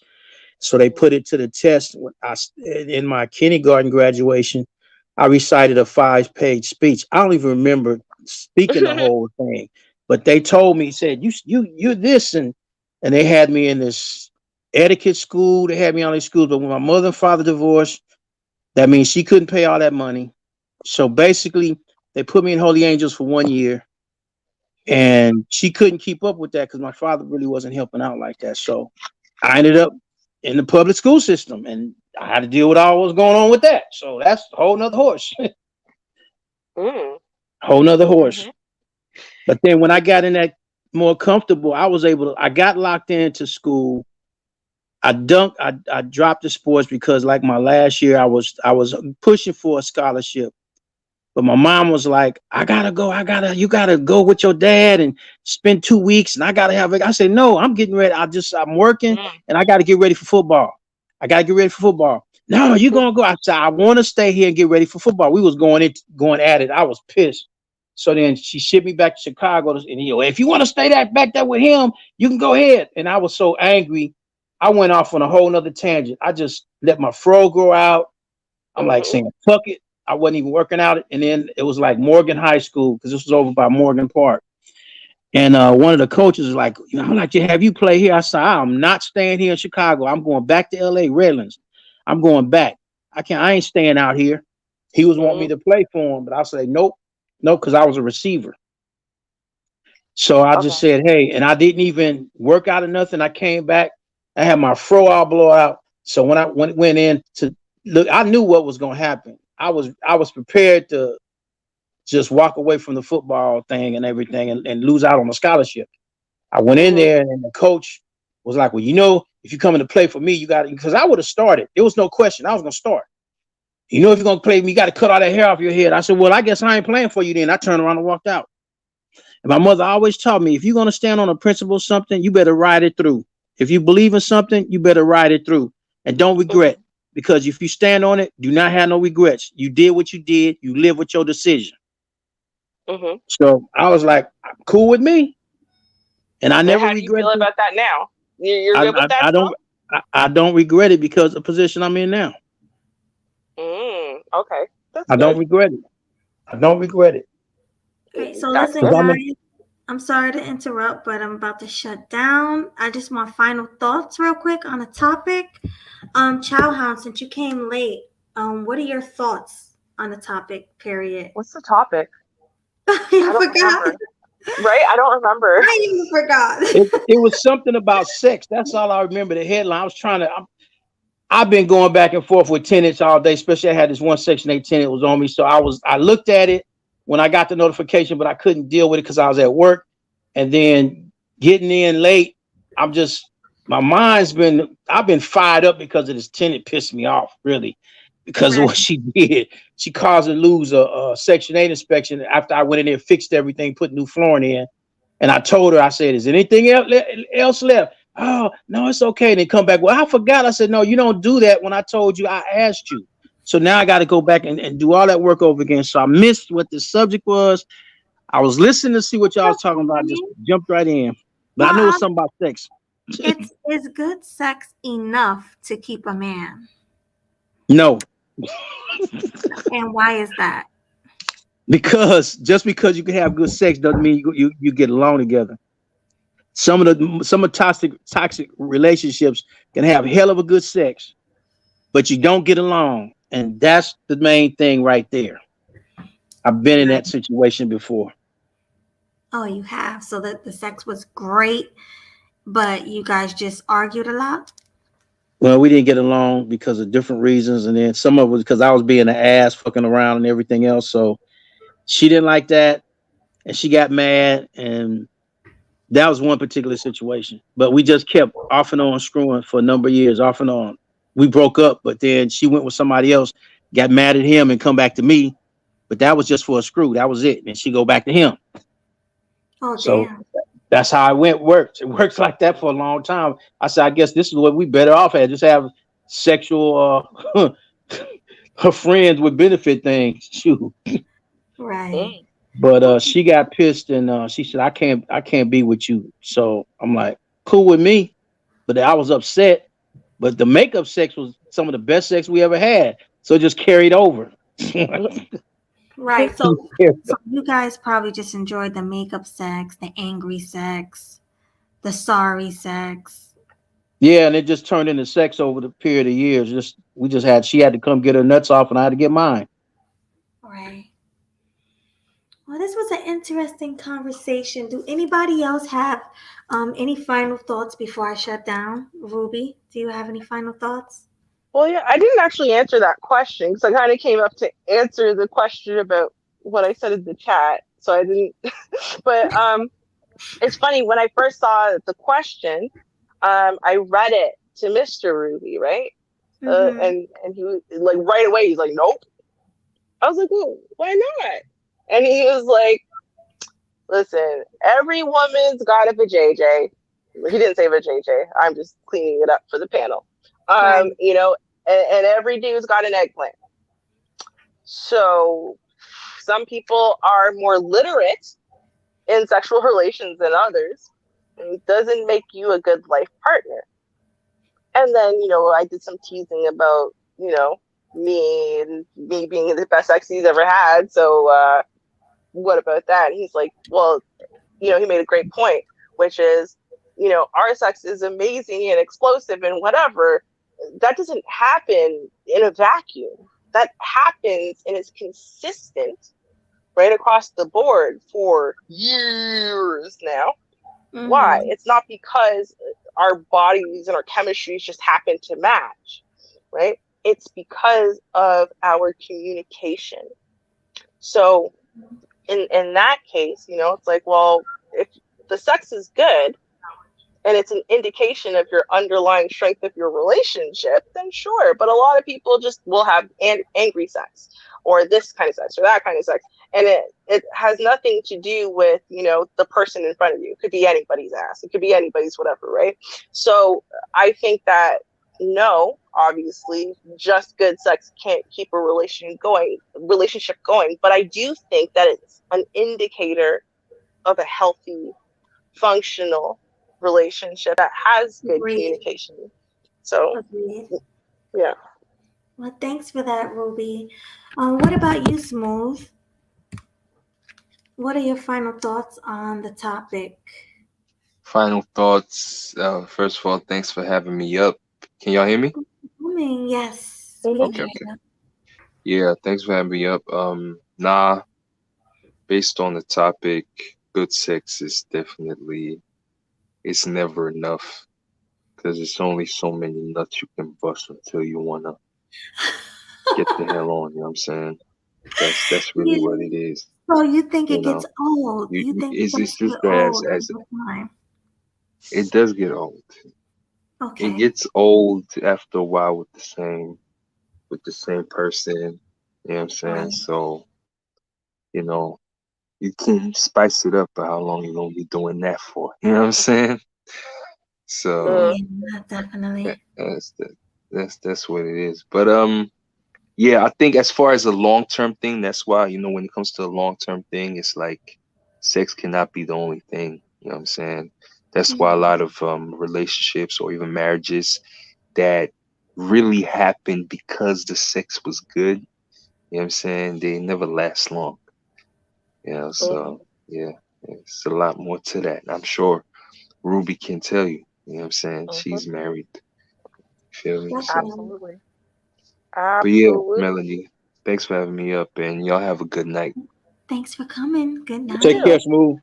Take care. Smooth, this is the best, most calm conversation we have ever had. Like, this is the most we've ever agreed.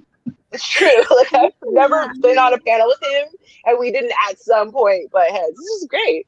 Great panel. No, I really enjoyed this conversation with you guys. Everybody had great answers. Everybody had just everything great. So I really appreciate it. Those who supported me in super chats, thank you so much. Yeah, I'll see you guys on the next show. Peace. Cheers. Bye.